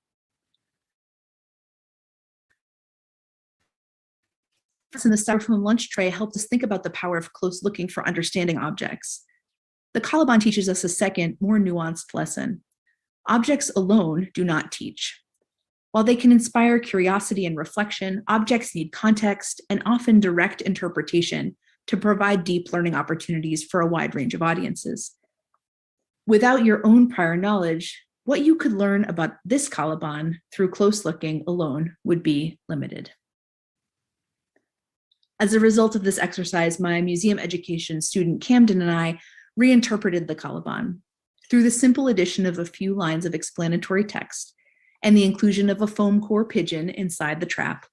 We created context that would allow access for people with no prior knowledge while keeping open opportunities for questioning, reflection, and close looking for all visitors. So, in closing, what did we learn from a styrofoam lunch tray and a Calaban? First, objects create powerful opportunities for engaging curiosity about human history and culture. Learning to look at them closely can improve our skills in observation and critical thinking. The styrofoam tray showed us that when we read the things we encounter, we generate many interesting and interdisciplinary questions about people and the world. Finally, these questions create the opportunities to link past and present, old and young, history and culture. Additionally, we learned that in museum settings, objects alone are often not enough to transmit specific lessons about history and culture. Even when people are skilled at close looking, their prior knowledge can limit their ability to understand the stories that objects tell. The Calaban shows us that interpretation, either through conversation with knowledgeable others or through labels and contextual information, is essential to deepening the engagement and learning that object-based inquiry can generate. In closing, we thank you for your time today. It's really great to share space with people whose passion and curiosity brings them to an organization like HENB. Our project team is happy to provide additional information or resources to anyone interested in learning more, and our contact information is here. In closing, we encourage you to think about these object lessons in both your daily interaction with the material world and in your work as heritage practitioners. You will likely be excited about what the stuff around you can teach. Thank you.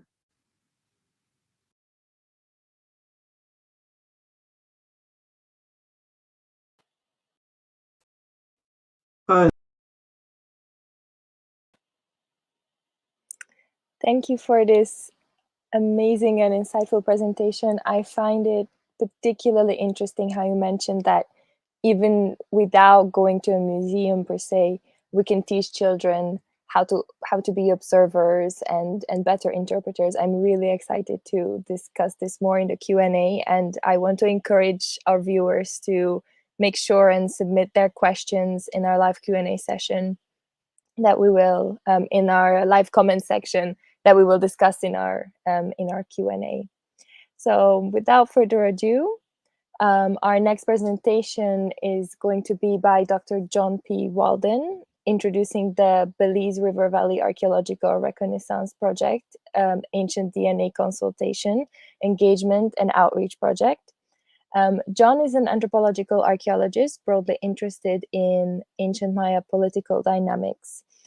One way he examines relationships between ancient Maya kings, local lords, and commoners is through looking at settlement patterns and household architecture and assemblages. His new project focuses on understanding kingship patterns using ancient DNA and archaeological data across multiple small Maya policies in the Belize River Valley, and examining how interrelated the royals, local lords, and elites and commoner farmers were. I'm John Walden, and I'm here today to introduce the consultation, engagement and outreach component of the BVAR, the Belize Valley Archaeological Reconnaissance Ancient DNA Kinship Project. Before getting into the presentation, I'd like to thank our hosts at Heritage Education Network Belize for putting on another. It's a real pleasure to be part of the proceedings, so thank you. Today, I'm going to introduce our ADNA Kinship Project and talk a little bit about what is now possible using new genomic technologies in archaeology. I'm going to introduce some of our collaborators, many of whom you'll know well, I think. I'm going to talk a little bit about ethical ADNA consultation engagement work. I'm going to introduce descendant communities of Cairo District Belize, talk about our ongoing consultation work with these communities, discuss our outreach materials that are put together before finally wrapping up with our plans moving forward. So, welcome to the Classic Period Belize River Valley. Let's talk about Classic Maya kinship, which is something we know very, very little about, but we're on the cusp of learning a huge amount about. Anyway, where to begin? So the Belize River Valley was split up into small kingdoms or polities. Each of these was centered on a large polity capital, which had substantial monumental architecture, it's like Kathryn, an associated royal court with kings and queens.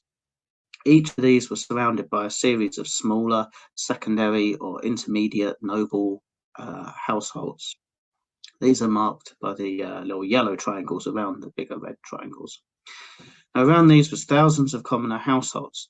So we have pretty high commoner populations in the Belize Valley. These aren't marked on the map because there's just so many of them, you probably wouldn't see very much at all. Now, let's get into kinship. So, new genetic technologies allow us to understand how the ancient individuals buried in all these sites were genetically related to one another. So we can begin to understand how the kings and queens, which we often find in the larger, sometimes looted pyramid structures, were related to the remains of the commoner inhabitants of the smaller households in the valley, many of which ploughed.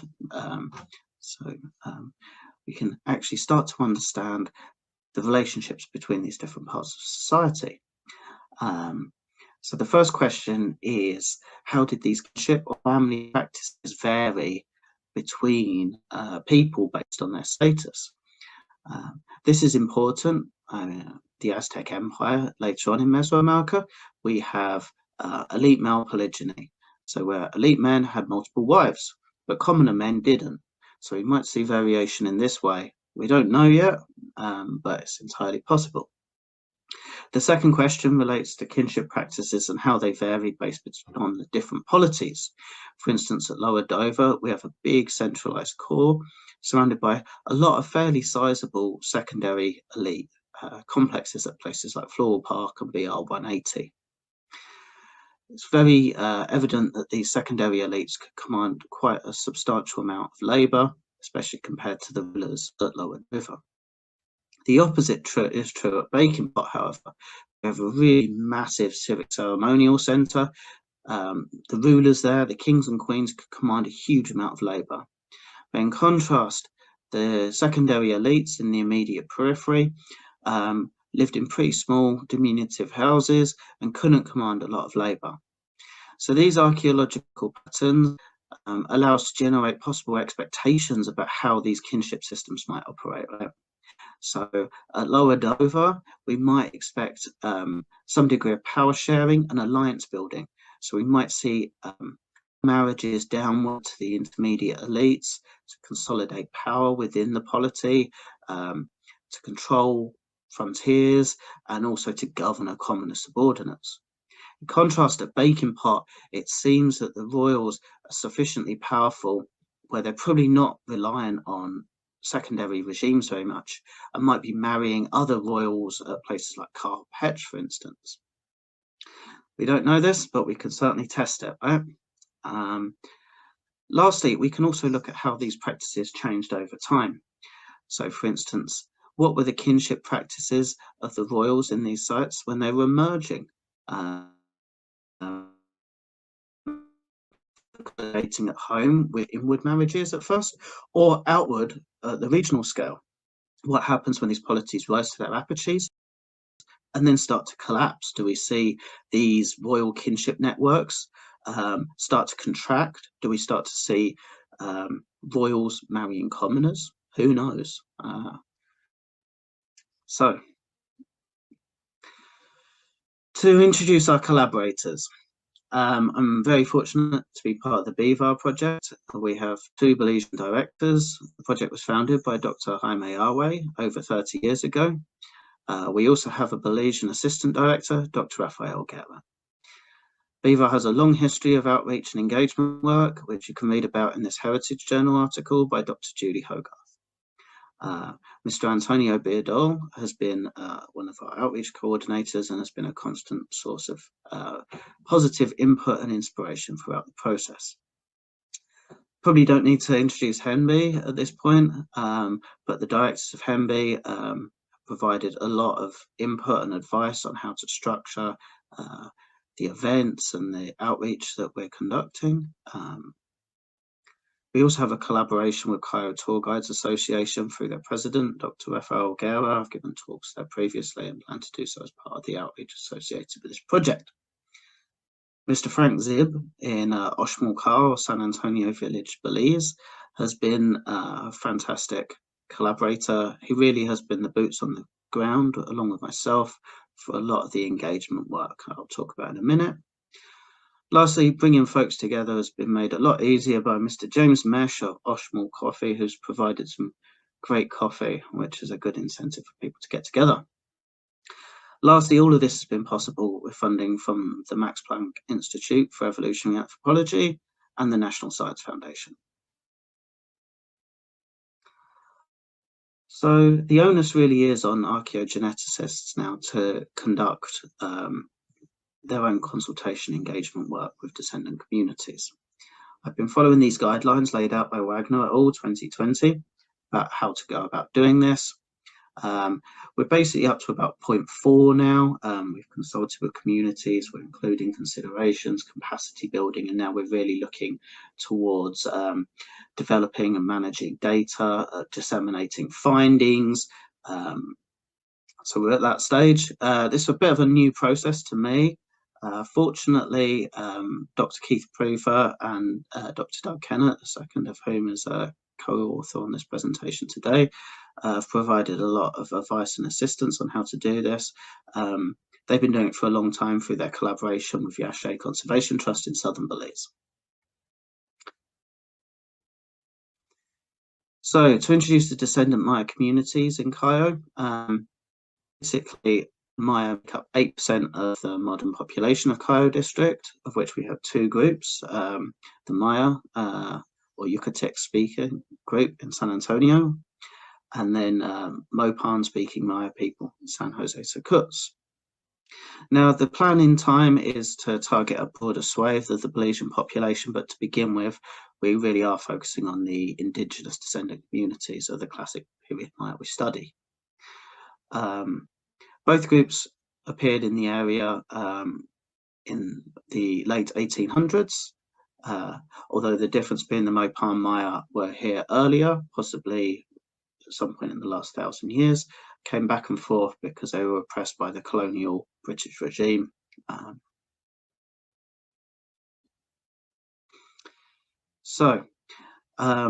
Today we've conducted one community consultation event in San Antonio, Oshmulkar, and the plan is to conduct a second at Sucuts later in the fall. Basically, the talk involves a 20-minute overview of the research with an open forum for discussion where people can raise points and an opportunity to distribute outreach materials. Following this, we have an IRB exempt questionnaire, which we use to carry out loosely structured interviews. Each interview takes about an hour to 2 hours. We basically, Frank and myself, wander around the village talking to anyone who's interested in archaeology about the talk and the research at hand, and we get people's input into sort of research questions, how they want to be involved. We talk about how they want research and also address concerns about scientific study of human remains. The plan is to get a roughly 10% sample size of villages in both villages and then ultimately publish all this data. Fortunate to have a range of outreach materials at our disposal. My colleagues at the Max Planck Institute have put together a Adventures in Archaeological Science colouring book, which is available in a lot of languages. As part of this project, it's recently been translated into Mopan and Quechua, and I expect to have it in most of the languages spoken in Belize in the next year or two. We've also been putting together short stories or archaeobiographies of the individuals included in the study. These are illustrated and are being distributed at the outreach events, but hopefully we plan to put together a book in the future. We've also been doing translations of academic materials and putting together materials for schools outreach. So moving forward. Longer term, the outreach and engagement to date has provided us with a lot of ideas about what sort of outreach and dissemination of information people want and how they want to be included in the work. So based on feedback from the questionnaires, we've put together San Antonio Outreach Day, where we're hiring buses to transport villagers from San Antonio to Lower Dover in the Belize Valley where I work to have a day out and be involved in actual archaeological excavation, have lunch, so on and so forth. There's also a call for annual village talks about the project. So for the duration of the project, I'm going to be going to San Antonio to talk about what we've discovered each year. We're going to do something similar in Sucuts if people decide they'd like that. There's also been some call from other villages in the region for some, so I'm going to start doing that. Been including a lot of undergraduates from various Belizean institutions in field work for some time.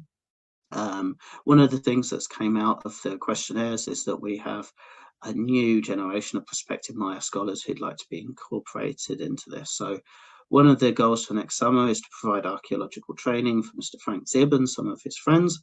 And basically what the plan is to teach them excavation through to supervision, recording, planning, profiling, ceramic analysis, lithic analysis, the entire gamut up to first authoring a site report. There's also potential for them to design research and present research at conferences, and this money is included in our budget. Part of this, April Martinez of Hemby is doing an internship in museology at Harvard. So we've got some money coming in from all these different sources for this sort of capacity building. Mr. Joshua Zib of San Antonio came out of the questionnaire process when we were chatting with him, but he'd like to put together an archaeology documentary, which is something we're looking to do at Lower Dover next summer. It also seems like people are very keen to have app-based computer games, educational games about ancient Maya, and this is something putting together my friend Leslie, and I think probably we're going to end up with Frank involved in this as well.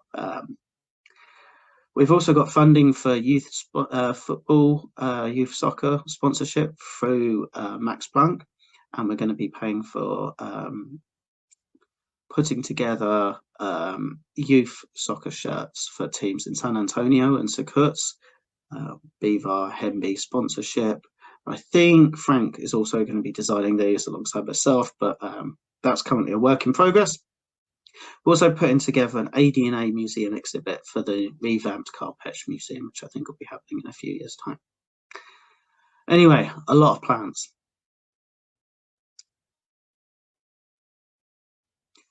Well, thank you all very much for watching and listening. I'd like to say thank you to all the collaborators and all the folks whose hard work made everything possible. Thank you all very much once again.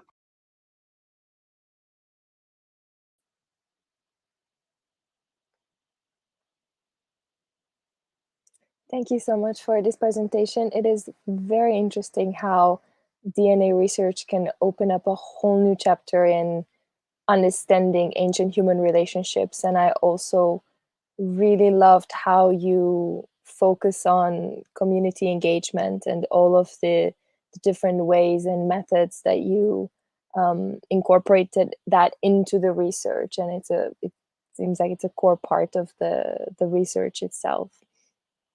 So going ahead with the presentations, we have Felicita Cantun, who is no stranger to the heritage conversation.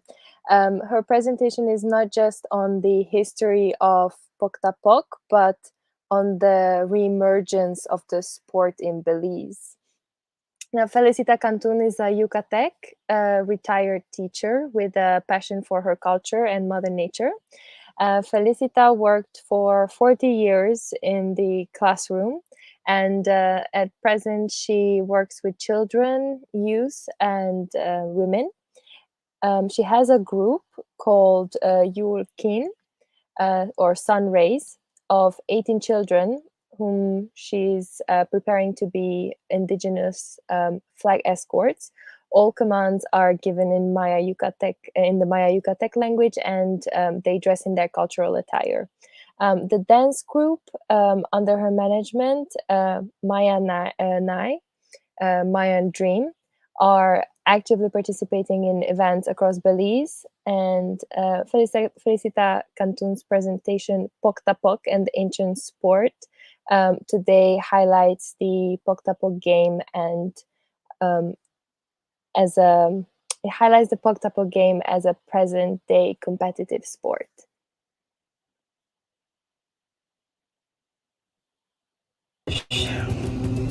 Inkabae Felicita Cantun, Inkahale, Innohale, Belize, Tene Mayaen.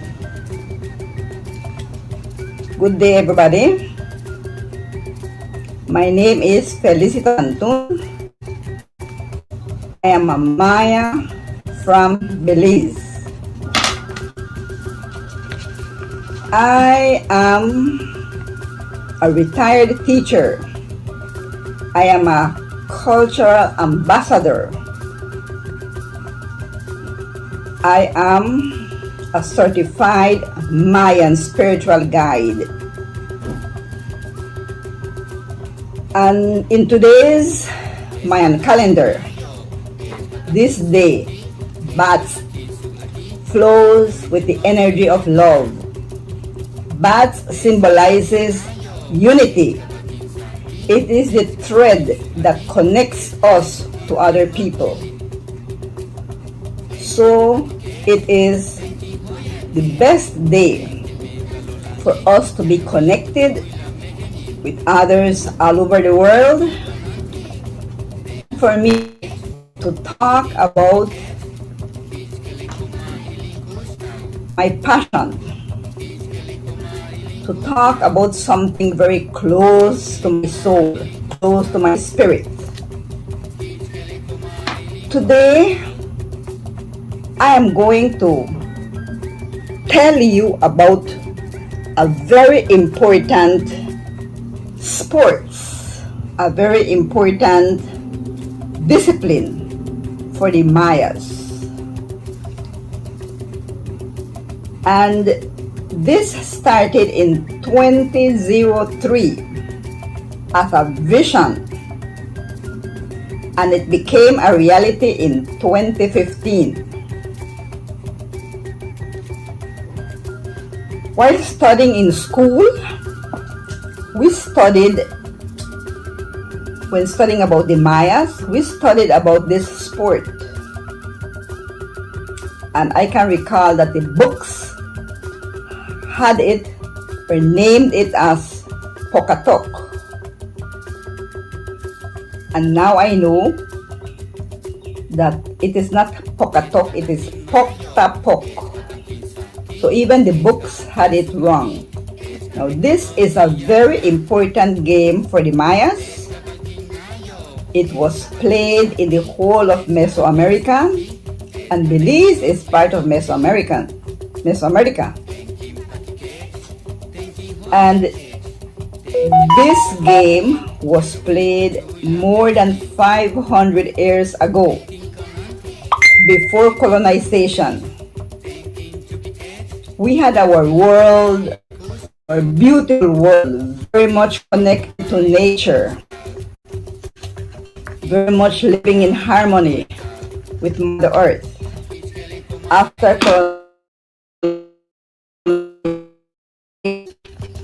things happened, things started to fall apart for us, the Mayas.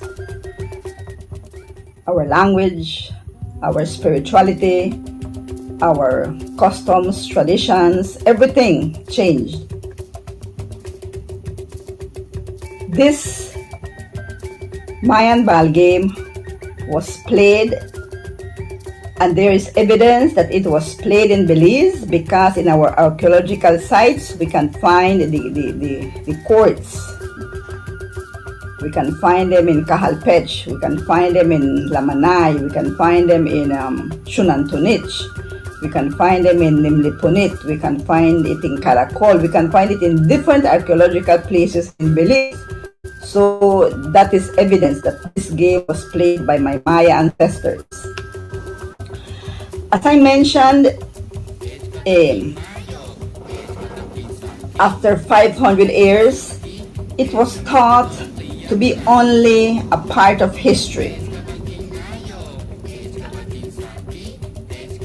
But this ancient Mayan ball game, called Poktapok, lived on through the young men of Yokwik village, or in Druak, Belize, where the past meets the present.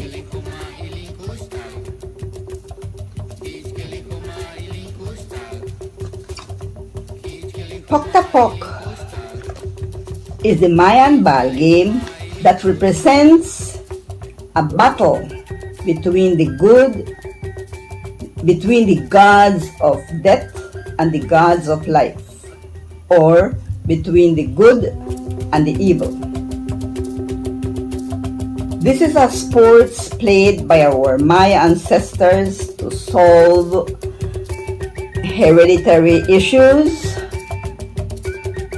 to avoid going to war, to make important ritual and political decisions.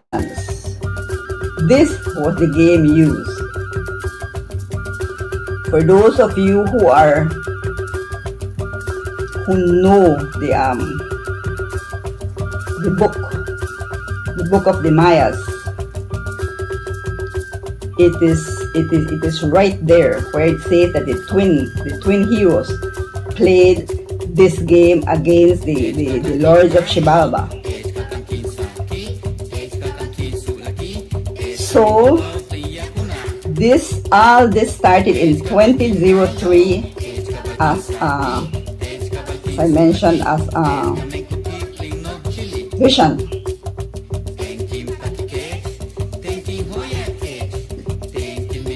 I knew this game belonged to us, the Mayas. And I had this vision in 2003, and it just kept into my mind. And as I know, I am positive that whenever you want something, you really, really want something, it will happen. The universe will conspire with you to make it happen. So this vision was in 2003, and it was right there in my mind, and it became a reality in 2015. In 2015, in July 2015,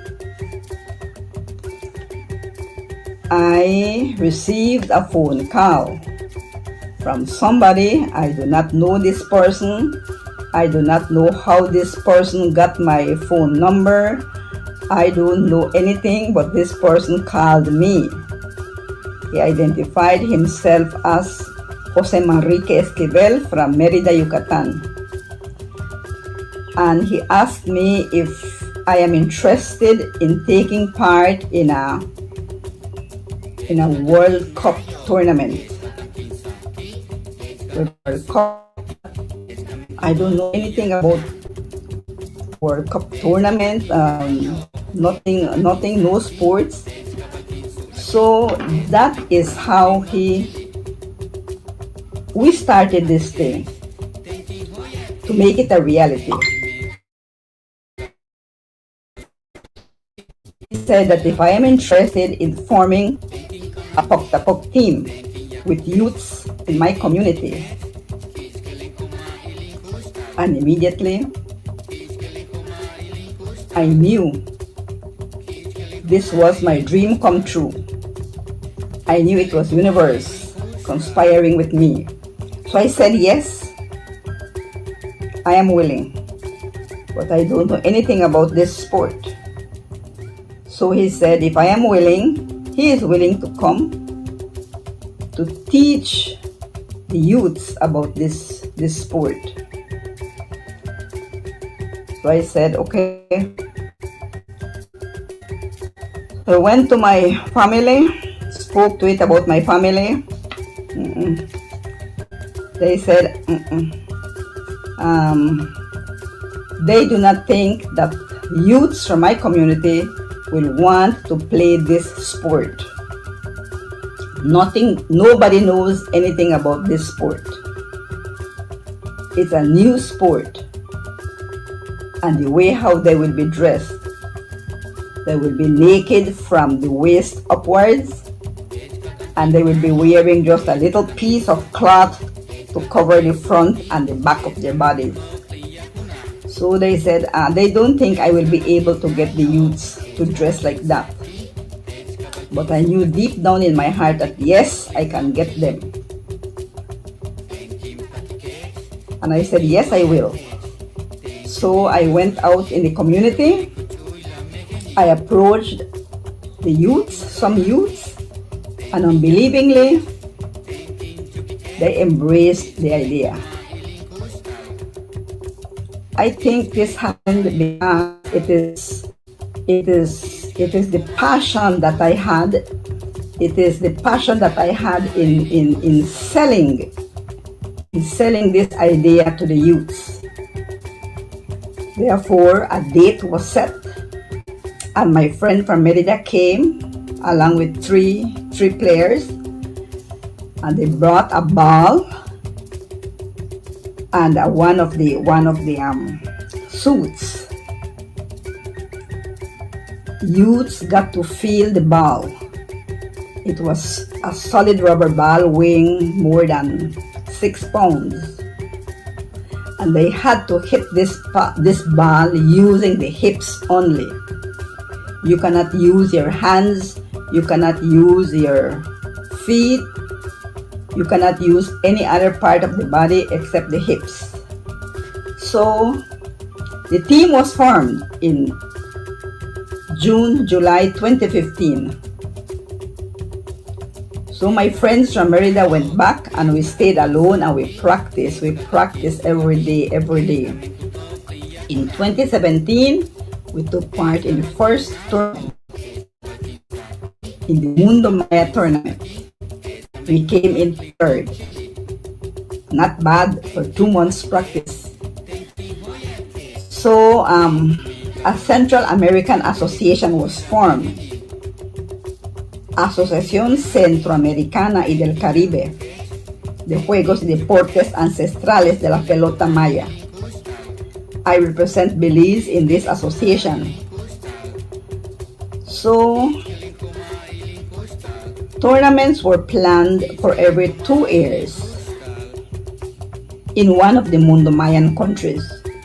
In 2015, it was in Mexico, Merida, Mexico. We came third. In 2017, it was in Guatemala. We came in first. In 2019, it was in El Salvador. We came in first again. 2021, it was in Mexico again, and again Belize came in first. So we are 3 times champions of this tournament. Next year, it is our turn to host the games, international games here in Belize, and we are going to come in first again. Now this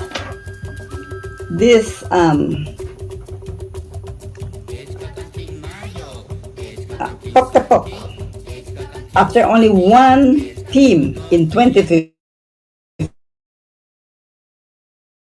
we now have 3 teams.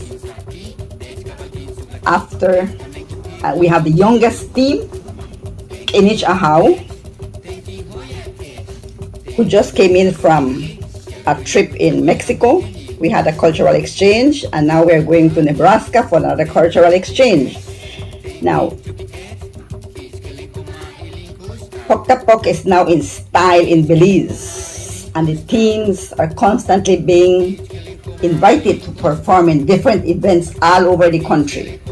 I am certain that my Maya ancestors are proud of the youths in Yo Creek. We have a team, Chan Kinich Ahau, of children aged 8 to 12, practicing this sport now. So my ancestors are proud of the youths, and I know that they are also proud of me for replanting the seed of Pok in Belize and re-establishing an important Maya ritual for generations to come. Muchas gracias. Thank you. Nib Olad.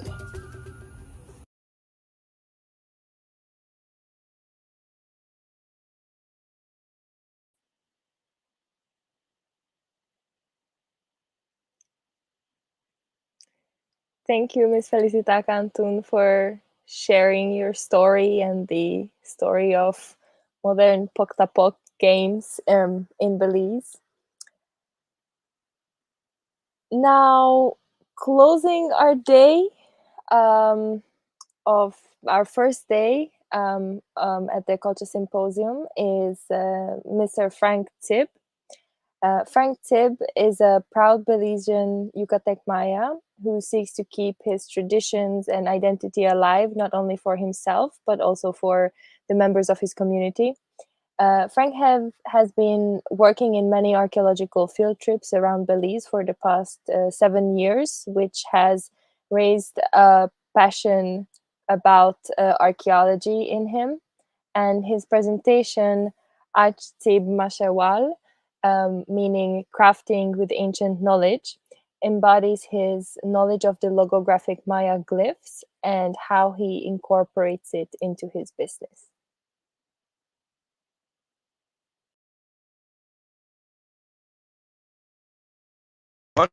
My name is Frank Sib. I am from the beautiful village of Oshmulka, place of the Three Hills, which is now known as San Antonio in the Cayo district. First of all, I want to start by saying a big thank you to Heritage Education Network Belize for hosting this amazing conference where we can share about heritage. And when it comes to heritage, why not share one of the most important heritage, which is the hieroglyphic writing system? I want to talk about how this writing system is coming back to life and how we as a community in Ahtib Maswal are helping to bring this back to life.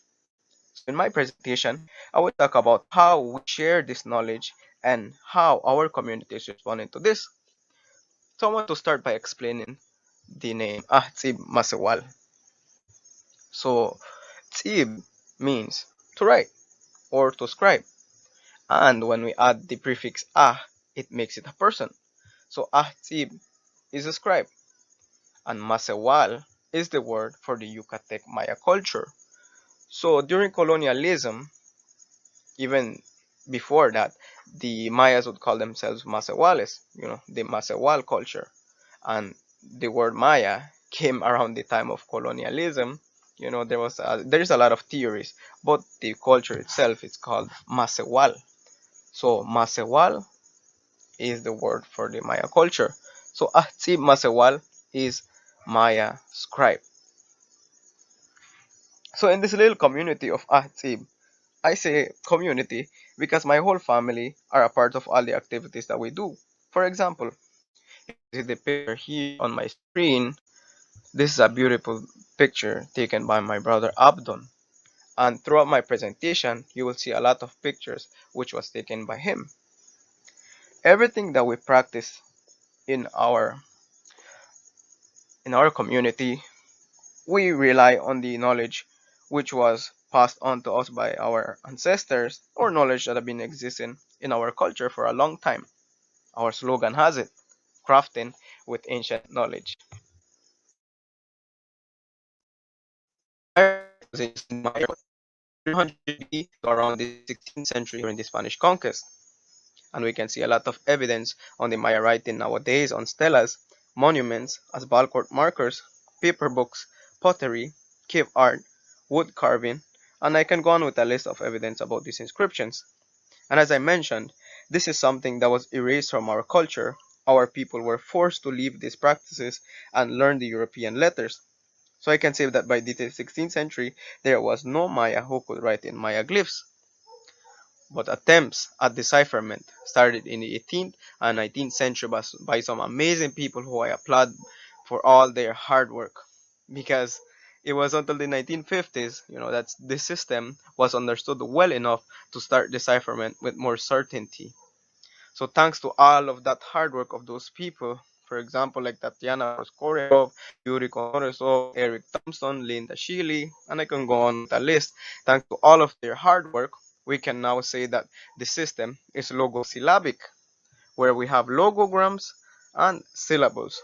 Logograms are signs representing meanings and sounds of complete words. A good example would be this ka here.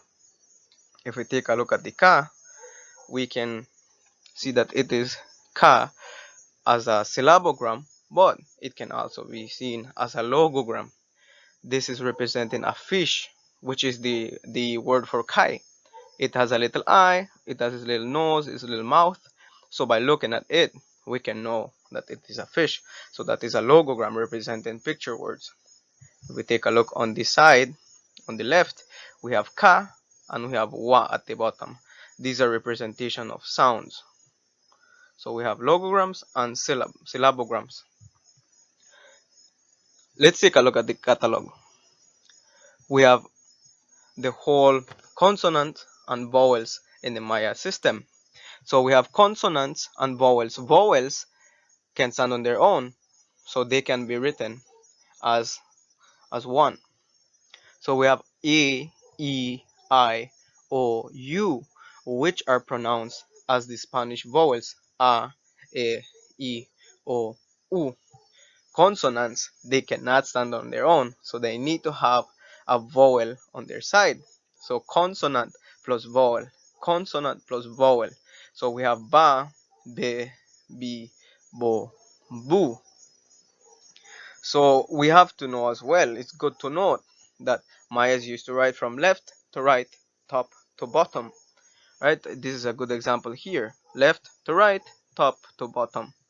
And there is a lot more we can explain, a lot more that we can learn about the writing system. So as I mentioned, thanks to all of that hard work, we can now say that we can decipher most of the glyphs, but there is more to learn. So thank you for all those hard work to those people. So after acquiring some knowledge in Maya epigraphy, we decided let's not keep this to ourselves. So we tried to get involved in community outreach, in crash courses, chat with friends, school interviews, and we decided to open up a social media platform where we can share about this information. As part of the community work, I have had interviews with TV channels, schools, whereby students would get very excited and ask a lot of questions about the culture, the writing system, how it works, and how to write their names. And I will take the chance to share to them the importance of heritage and how we have to be proud and embrace the culture that we are in, and how this helps us identify ourselves as a group of people, and how the writing helps us to understand the life of our ancestors. On the PBS special, I painted a replica of the Comcom vase, which was found in 2015 at Bacon Pond. And by simply doing that, I am sharing to the world, the Mayas are still painting, the Mayas are still writing in hieroglyphs, are still practicing a lot of the traditions, are still speaking the language, and that we are still very willing to share this information to other people, pass it on to our new generation as our ancestors would do.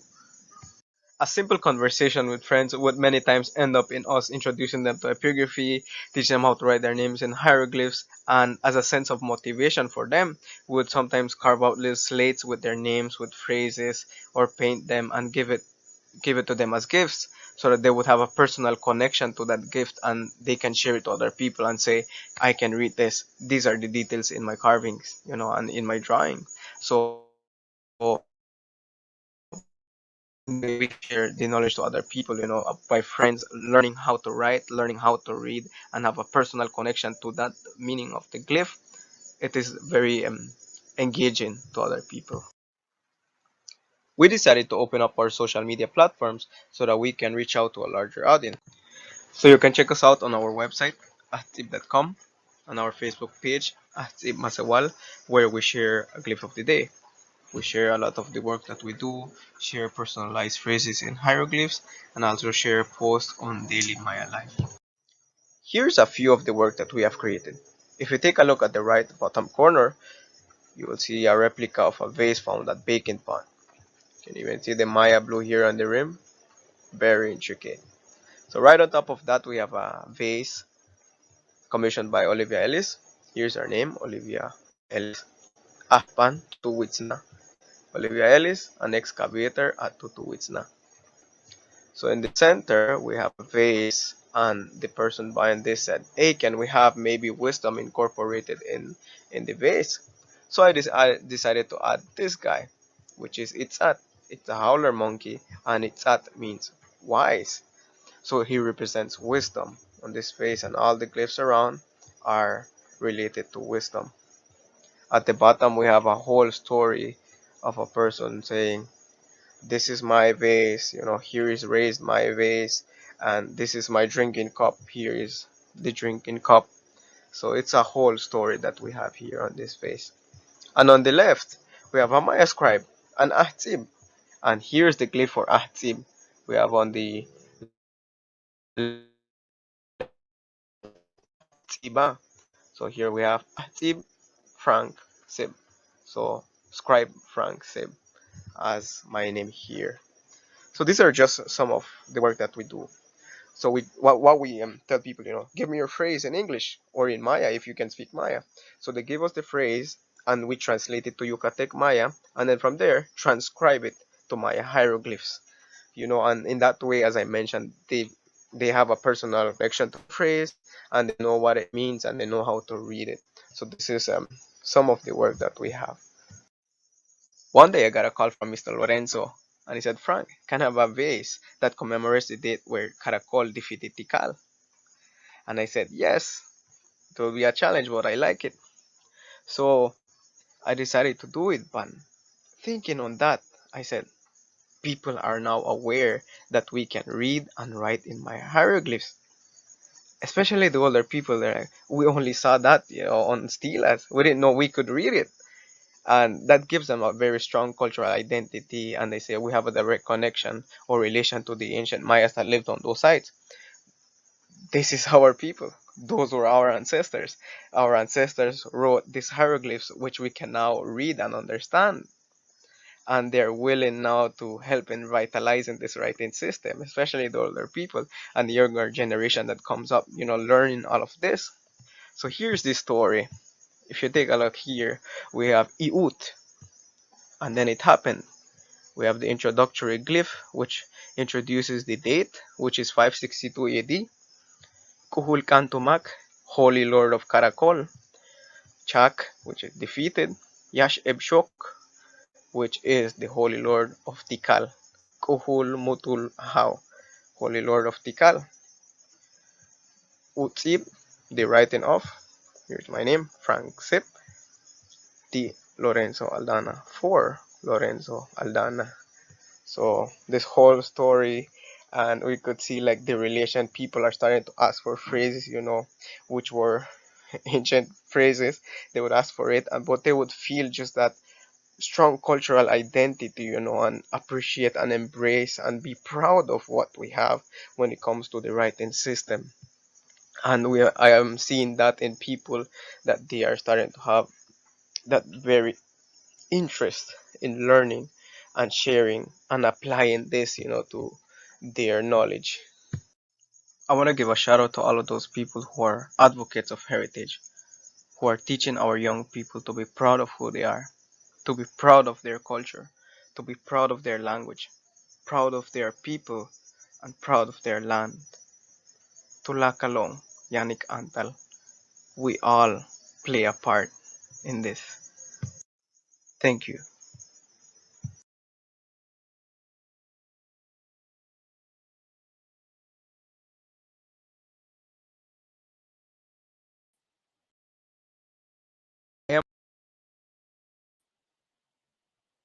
Thank you for that amazing presentation. I really love the part when you said that people are now ordering and actually realizing that there are people who can read the glyphs and who use the glyphs today. And I think it captures everything that we want to talk about in this session. So thank you. That was the last presentation of this session. And now I would like to invite all of the presenters to come and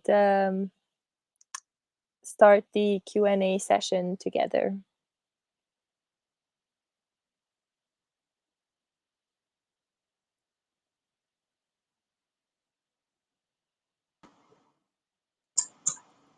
Hi, everyone.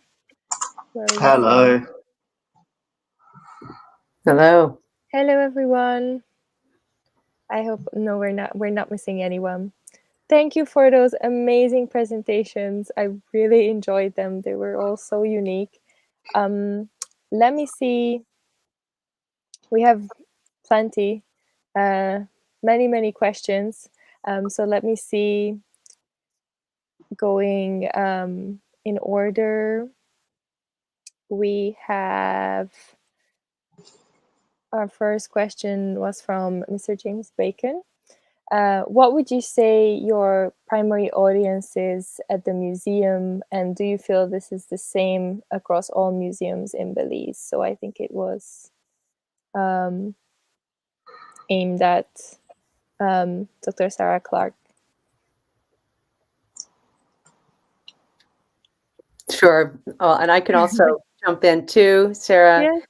We just wanted to also just take a brief moment before we answered questions, just to take this opportunity to acknowledge the great loss that the village of Crooked Tree experienced last week with the death of 3 beloved members of the community, including the village chairman, who is a great supporter of the Crooked Tree Museum and Cultural Heritage Center. So we just wanted to say our hearts go out to their families and to the entire community who really are all grieving right now.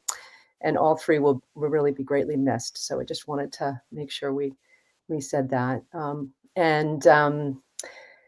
The Crooked Tree Museum, is a great testament to that community.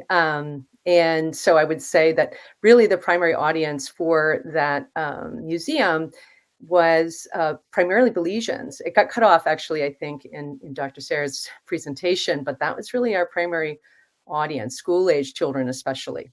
So, Sara can talk more about it, but I think one of the things we heard over and over again from elders within that community was that kids today, they don't know their history and how hard life was even, 30, 40, 50 years ago. So that was really the goal with the museum. I would say that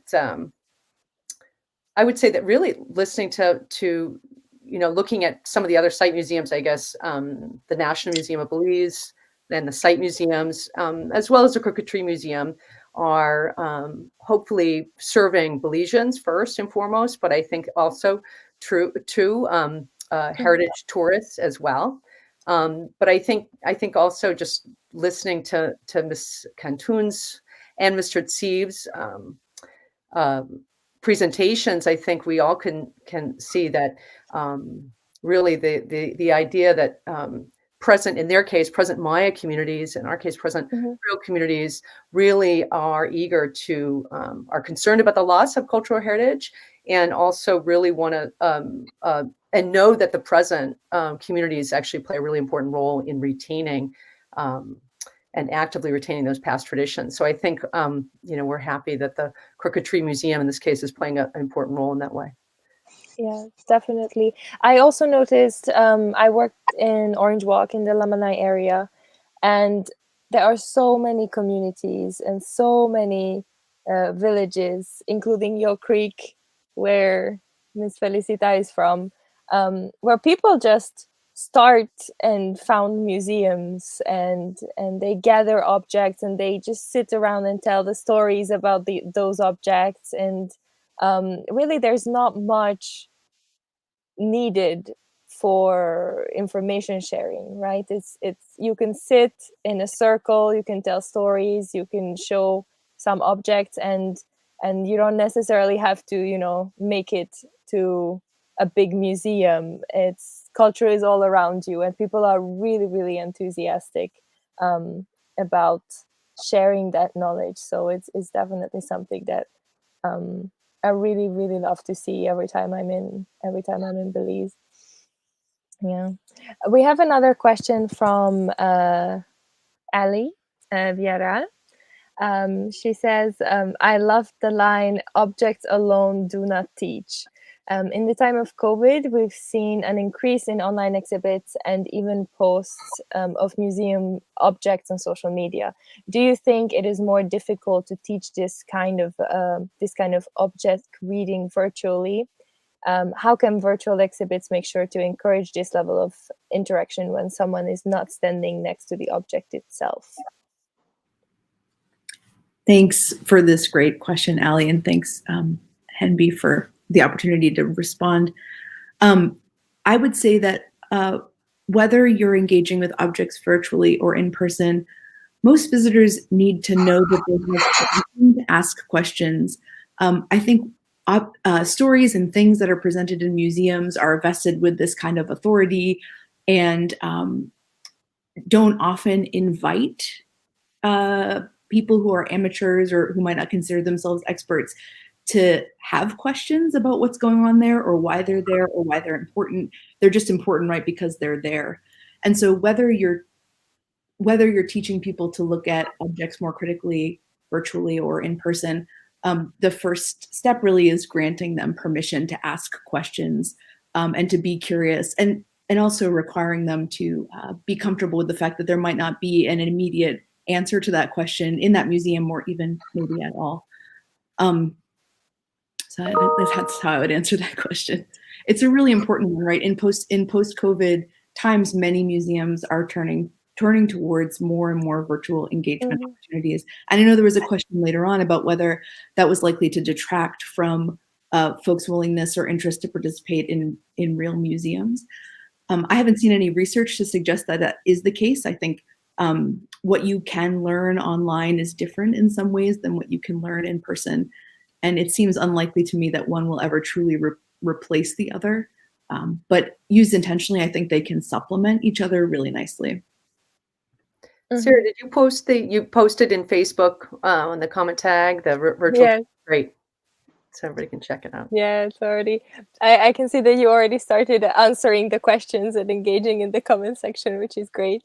Yes, it definitely, I have seen a surge in podcasting, for example, a lot of museum podcasts. I don't know if you know, there's a book published by the British Museum director, written by the British Museum director, The History of the British Museum in 100 Objects, which was, I think, in the early 2010s.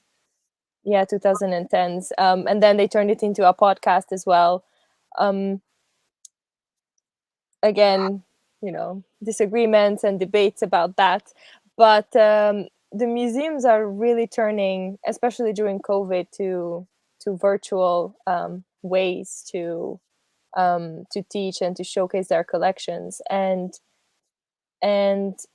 also, I think, coming from archaeology, we can understand that the context is always more important, or if at least equally important, as equally important as the object itself. So really, there's a lot we can say about an object without even seeing the object, right? Or without even seeing it in person or touching it.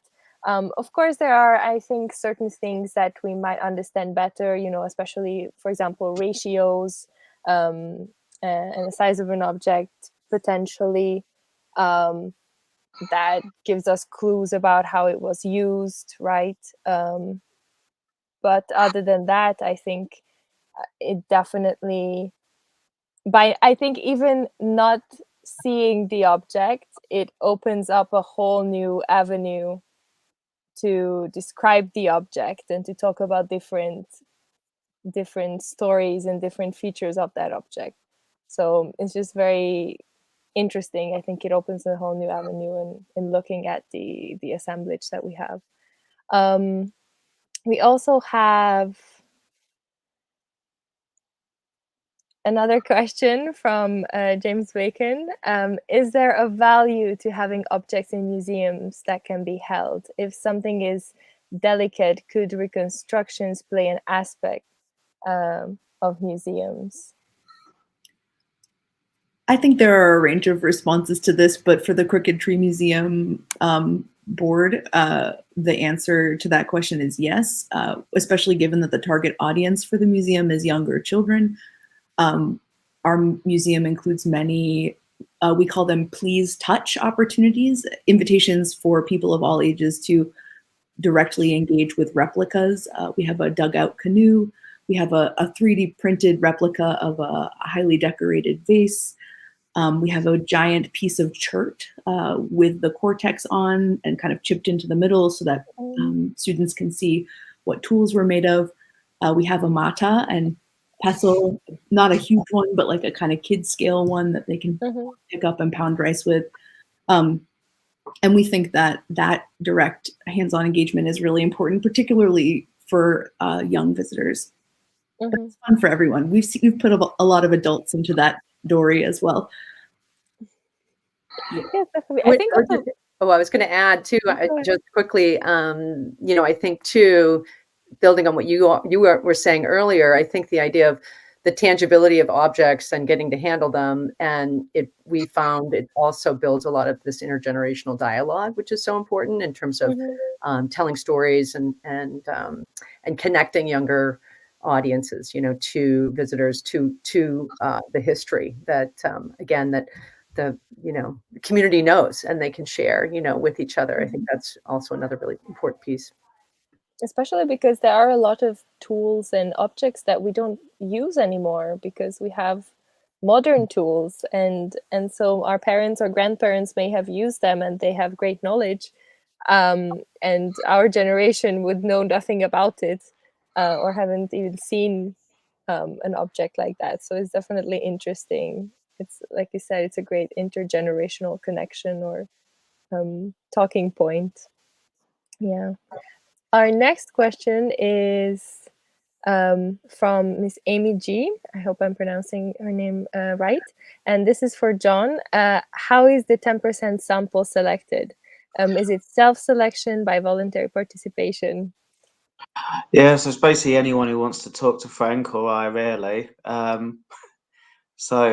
Generally we'll host the engagement event, talk to a lot of people, tell them if they want to talk to us to let us know. And a fair few people have spoken to me, but it seems most people go and talk to Frank and tell him that arrange an interview, and then we're going to chat to them. And that format's worked incredibly well in San Antonio. I think in the coming few months, we're going to employ a similar format with Frank and myself in Sakut's, with Mr. Jorge Khan of the IOA, who's going to help in that sort of intermediary role there as well. So we'll see how it goes. But for now, yeah, we're not having to prod people at all. They seem very happy to want to talk to us, which is great. So yeah. Mm-hmm. That's great. I also did an ethnographic research in Indian Church Village. It's a small village near Lamanai, and in the Orange Walk district, and people love to chat. And I think, like you said in the presentation, you would just go around the towns and the villages, and people, would just come up to you, or you just go up to people.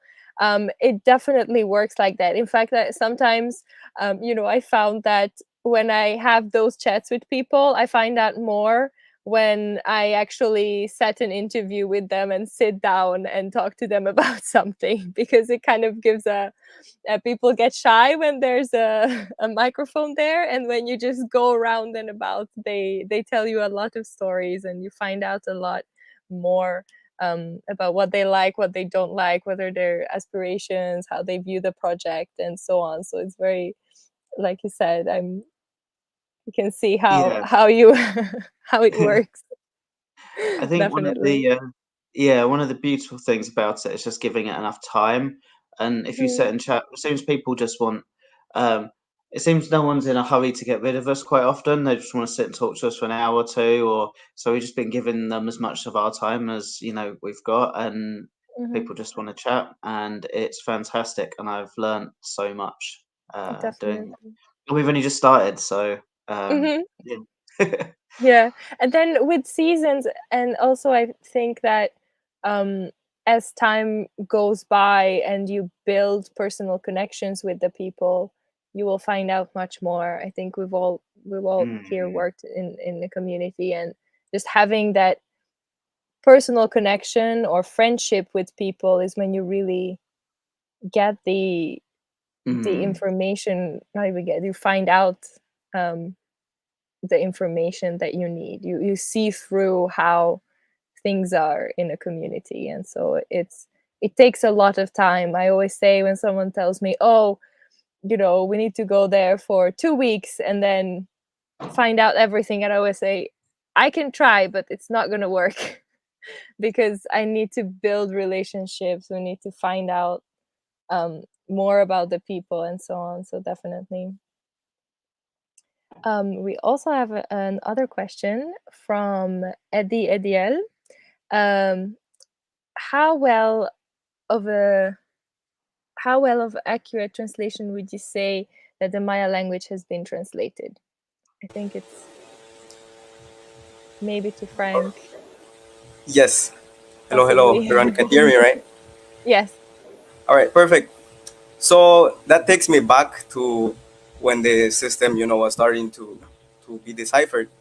There was, so Eric Thompson, he thought that the writing system was only giving ideas, right? But then came in this linguist, which is Yuri Konorosov, and he came to this glyph, which was the glyph for West, right? So the glyph had a hand on top and the sun sign at the bottom, right? So Eric Thompson said, the hand sign may signify completion, and the glyph at the bottom is sun. So completion of sun gives us west, right? So then the linguist came in, with his knowledge in linguistics. He said he knew that the word for west is chikin, and that the word for day is kin. So what if it could be phonetic, like logograms and syllables? So the hand sign represents chi. What if it represents chi, and the glyph at the bottom represents kin? So we have chi kin, which also means west. So I believe there is like an accuracy in the decipherment of the writing system, whereby we I can say that almost like 85% of it, like the glyphs with certainty can say that they can be read because of the whole like decipherment with syllables. There's a lot of examples after that Yuri Konorosov started to work with, and we can say with certainty now that 85% can be read, and with certainty. So I believe there's an accuracy. I have a question to you as well. How different is the script in the different regions? So is there, would you use different glyphs in a different region, or if it was used for another to write down another Mayan language, or even throughout time, Yes, and there's a glyph that I noticed, in Caracol, and like comparing it to the glyphs like from these areas, right? So, example like the T glyph, it's a logogram, it's a little brush, right?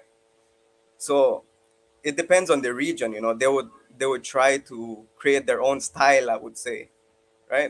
So we have one side, they have the brush open for the T glyph, but there's another side with their own style. They have the brush closed, right? So it's like if it would have had like ink, right? So the brush is closed, but on other sides the brush will be open. So it depends on the style that the site has, and I believe that with time, it went evolving as well. So more features were added, different styles were added to the glyphs, and ceramics came in, and they started to paint on codic styles, adding like little shadows on it. So it depends with time and the region. Different regions would have their own styles. The same concept, right? But put their own style in it. I wonder if it would tell us more about people's way of life as well, how these different styles developed, right? Or smaller traditions or habits that people had in different regions and how they varied, right? Yes, and when it comes to like the codec styles, those were very very detailed, and we can see like the skills with the artisans that we have on the sites.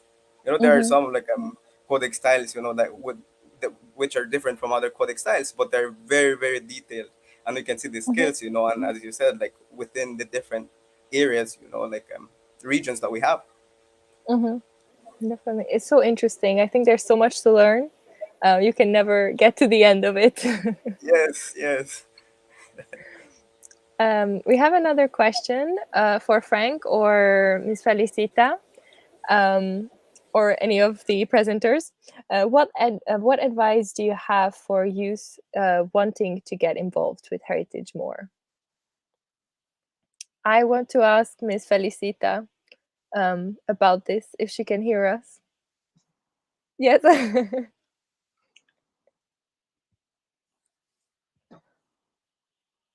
Oh, Ms. Felicita, you are muted.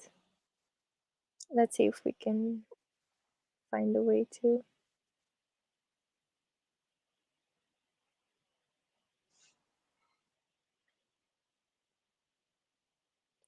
Let's see if we can hear you now. No, I don't think there's no sound. Maybe if you if you take out your headphones, it's worth a try. And if you unplug them.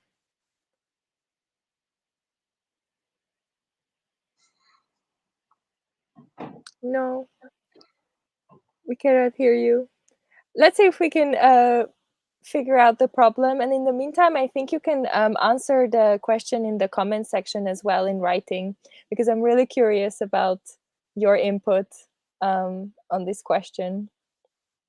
So if anyone else, Frank or wants to take this question until then.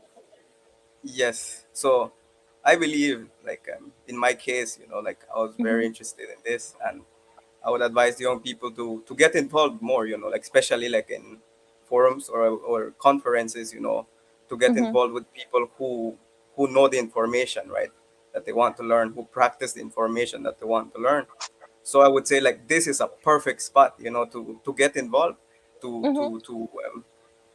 watch all the videos, to talk to archaeologists, to talk to Maya advocates, and to feel free, because I believe there's a lot of young people that I've met.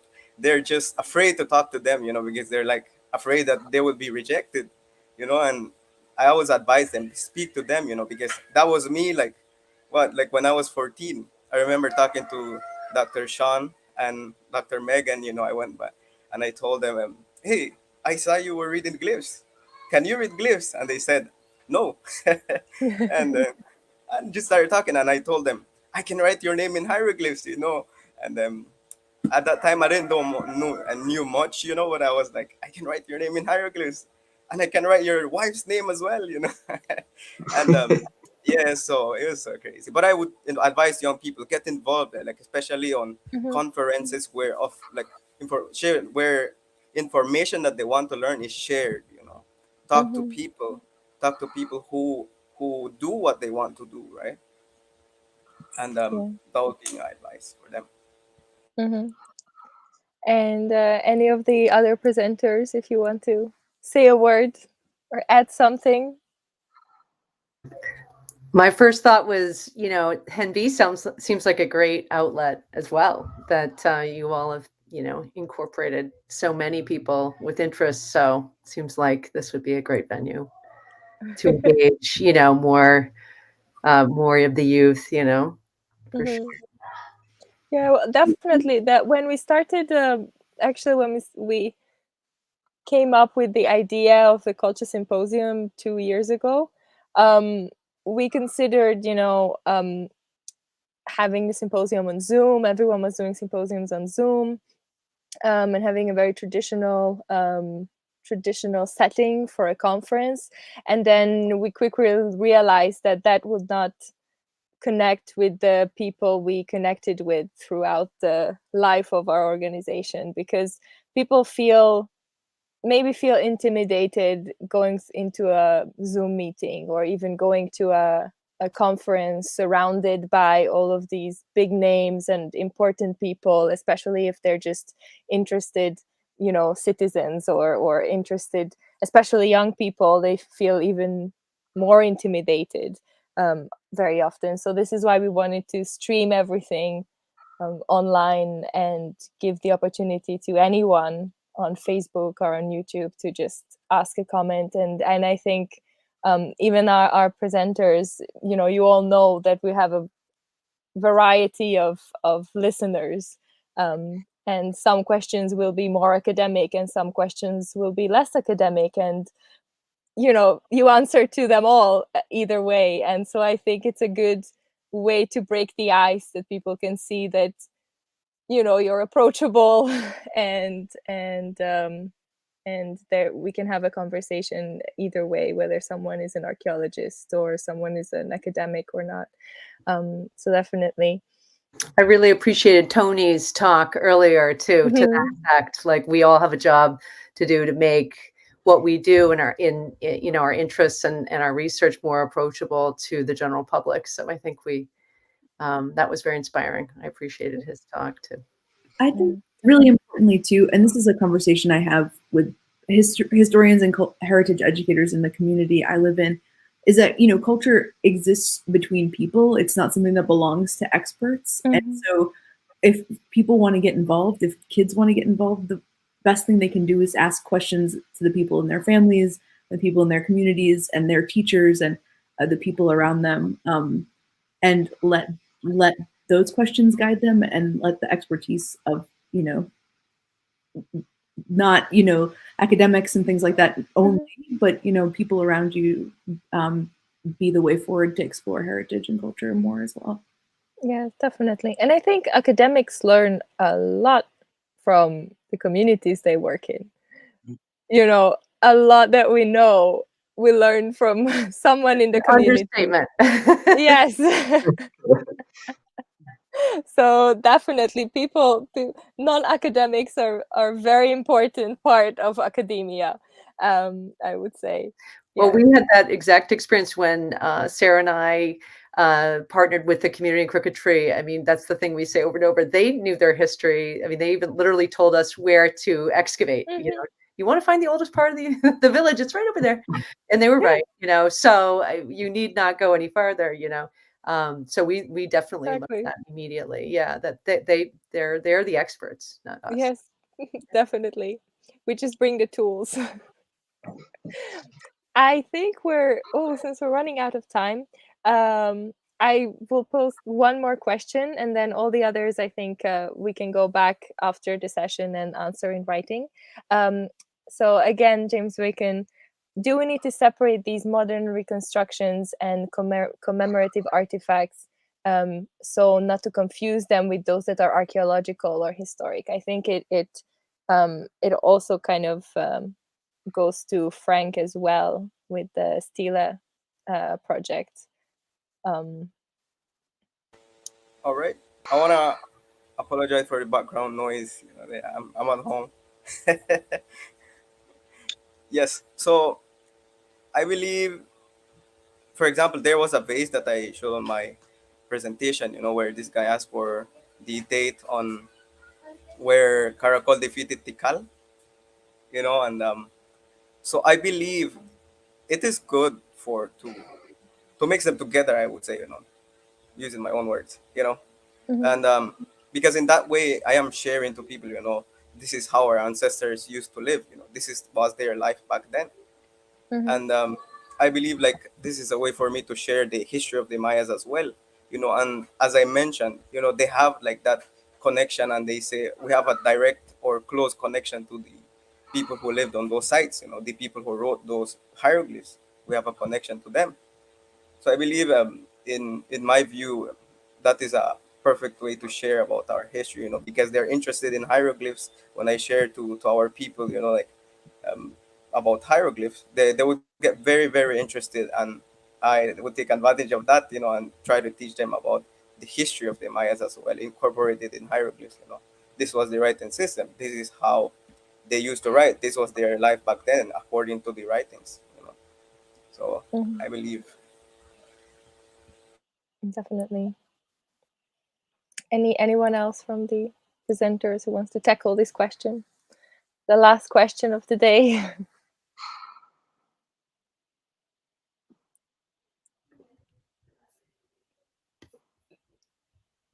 We have some reconstructions for sure in the museum. We could talk about, Sara, if we had a minute. I don't know how much more time we have, but and we point out where we've done 3D models on display. And we do that for conservation purposes, but and the modern reconstructions, like the Calaban, right, was a modern reconstruction, but again, is traditional knowledge passed down. So I don't know if it's important so much, or I don't know how confusing that is. But you know, it's more important maybe heritage and archaeological, historic versus modern reconstructions in those instances. But I think we pointed out.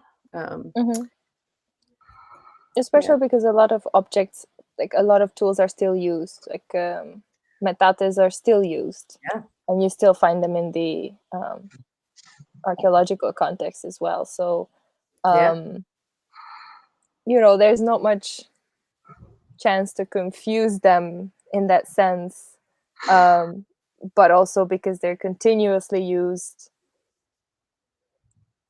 Again, is it really confusion? Because if you're talking about a metate, whether you present a modern one or you present an archaeological one, it had similar use throughout thousands of years. So really, the question is, if you wanted to see an archaeological one or tie it to a specific site, or you wanted to talk about the use of that object, if we, that's when we can start to maybe think about what kind of objects, or whether we put an archaeological one or modern one in display. But other than that, I agree, it's not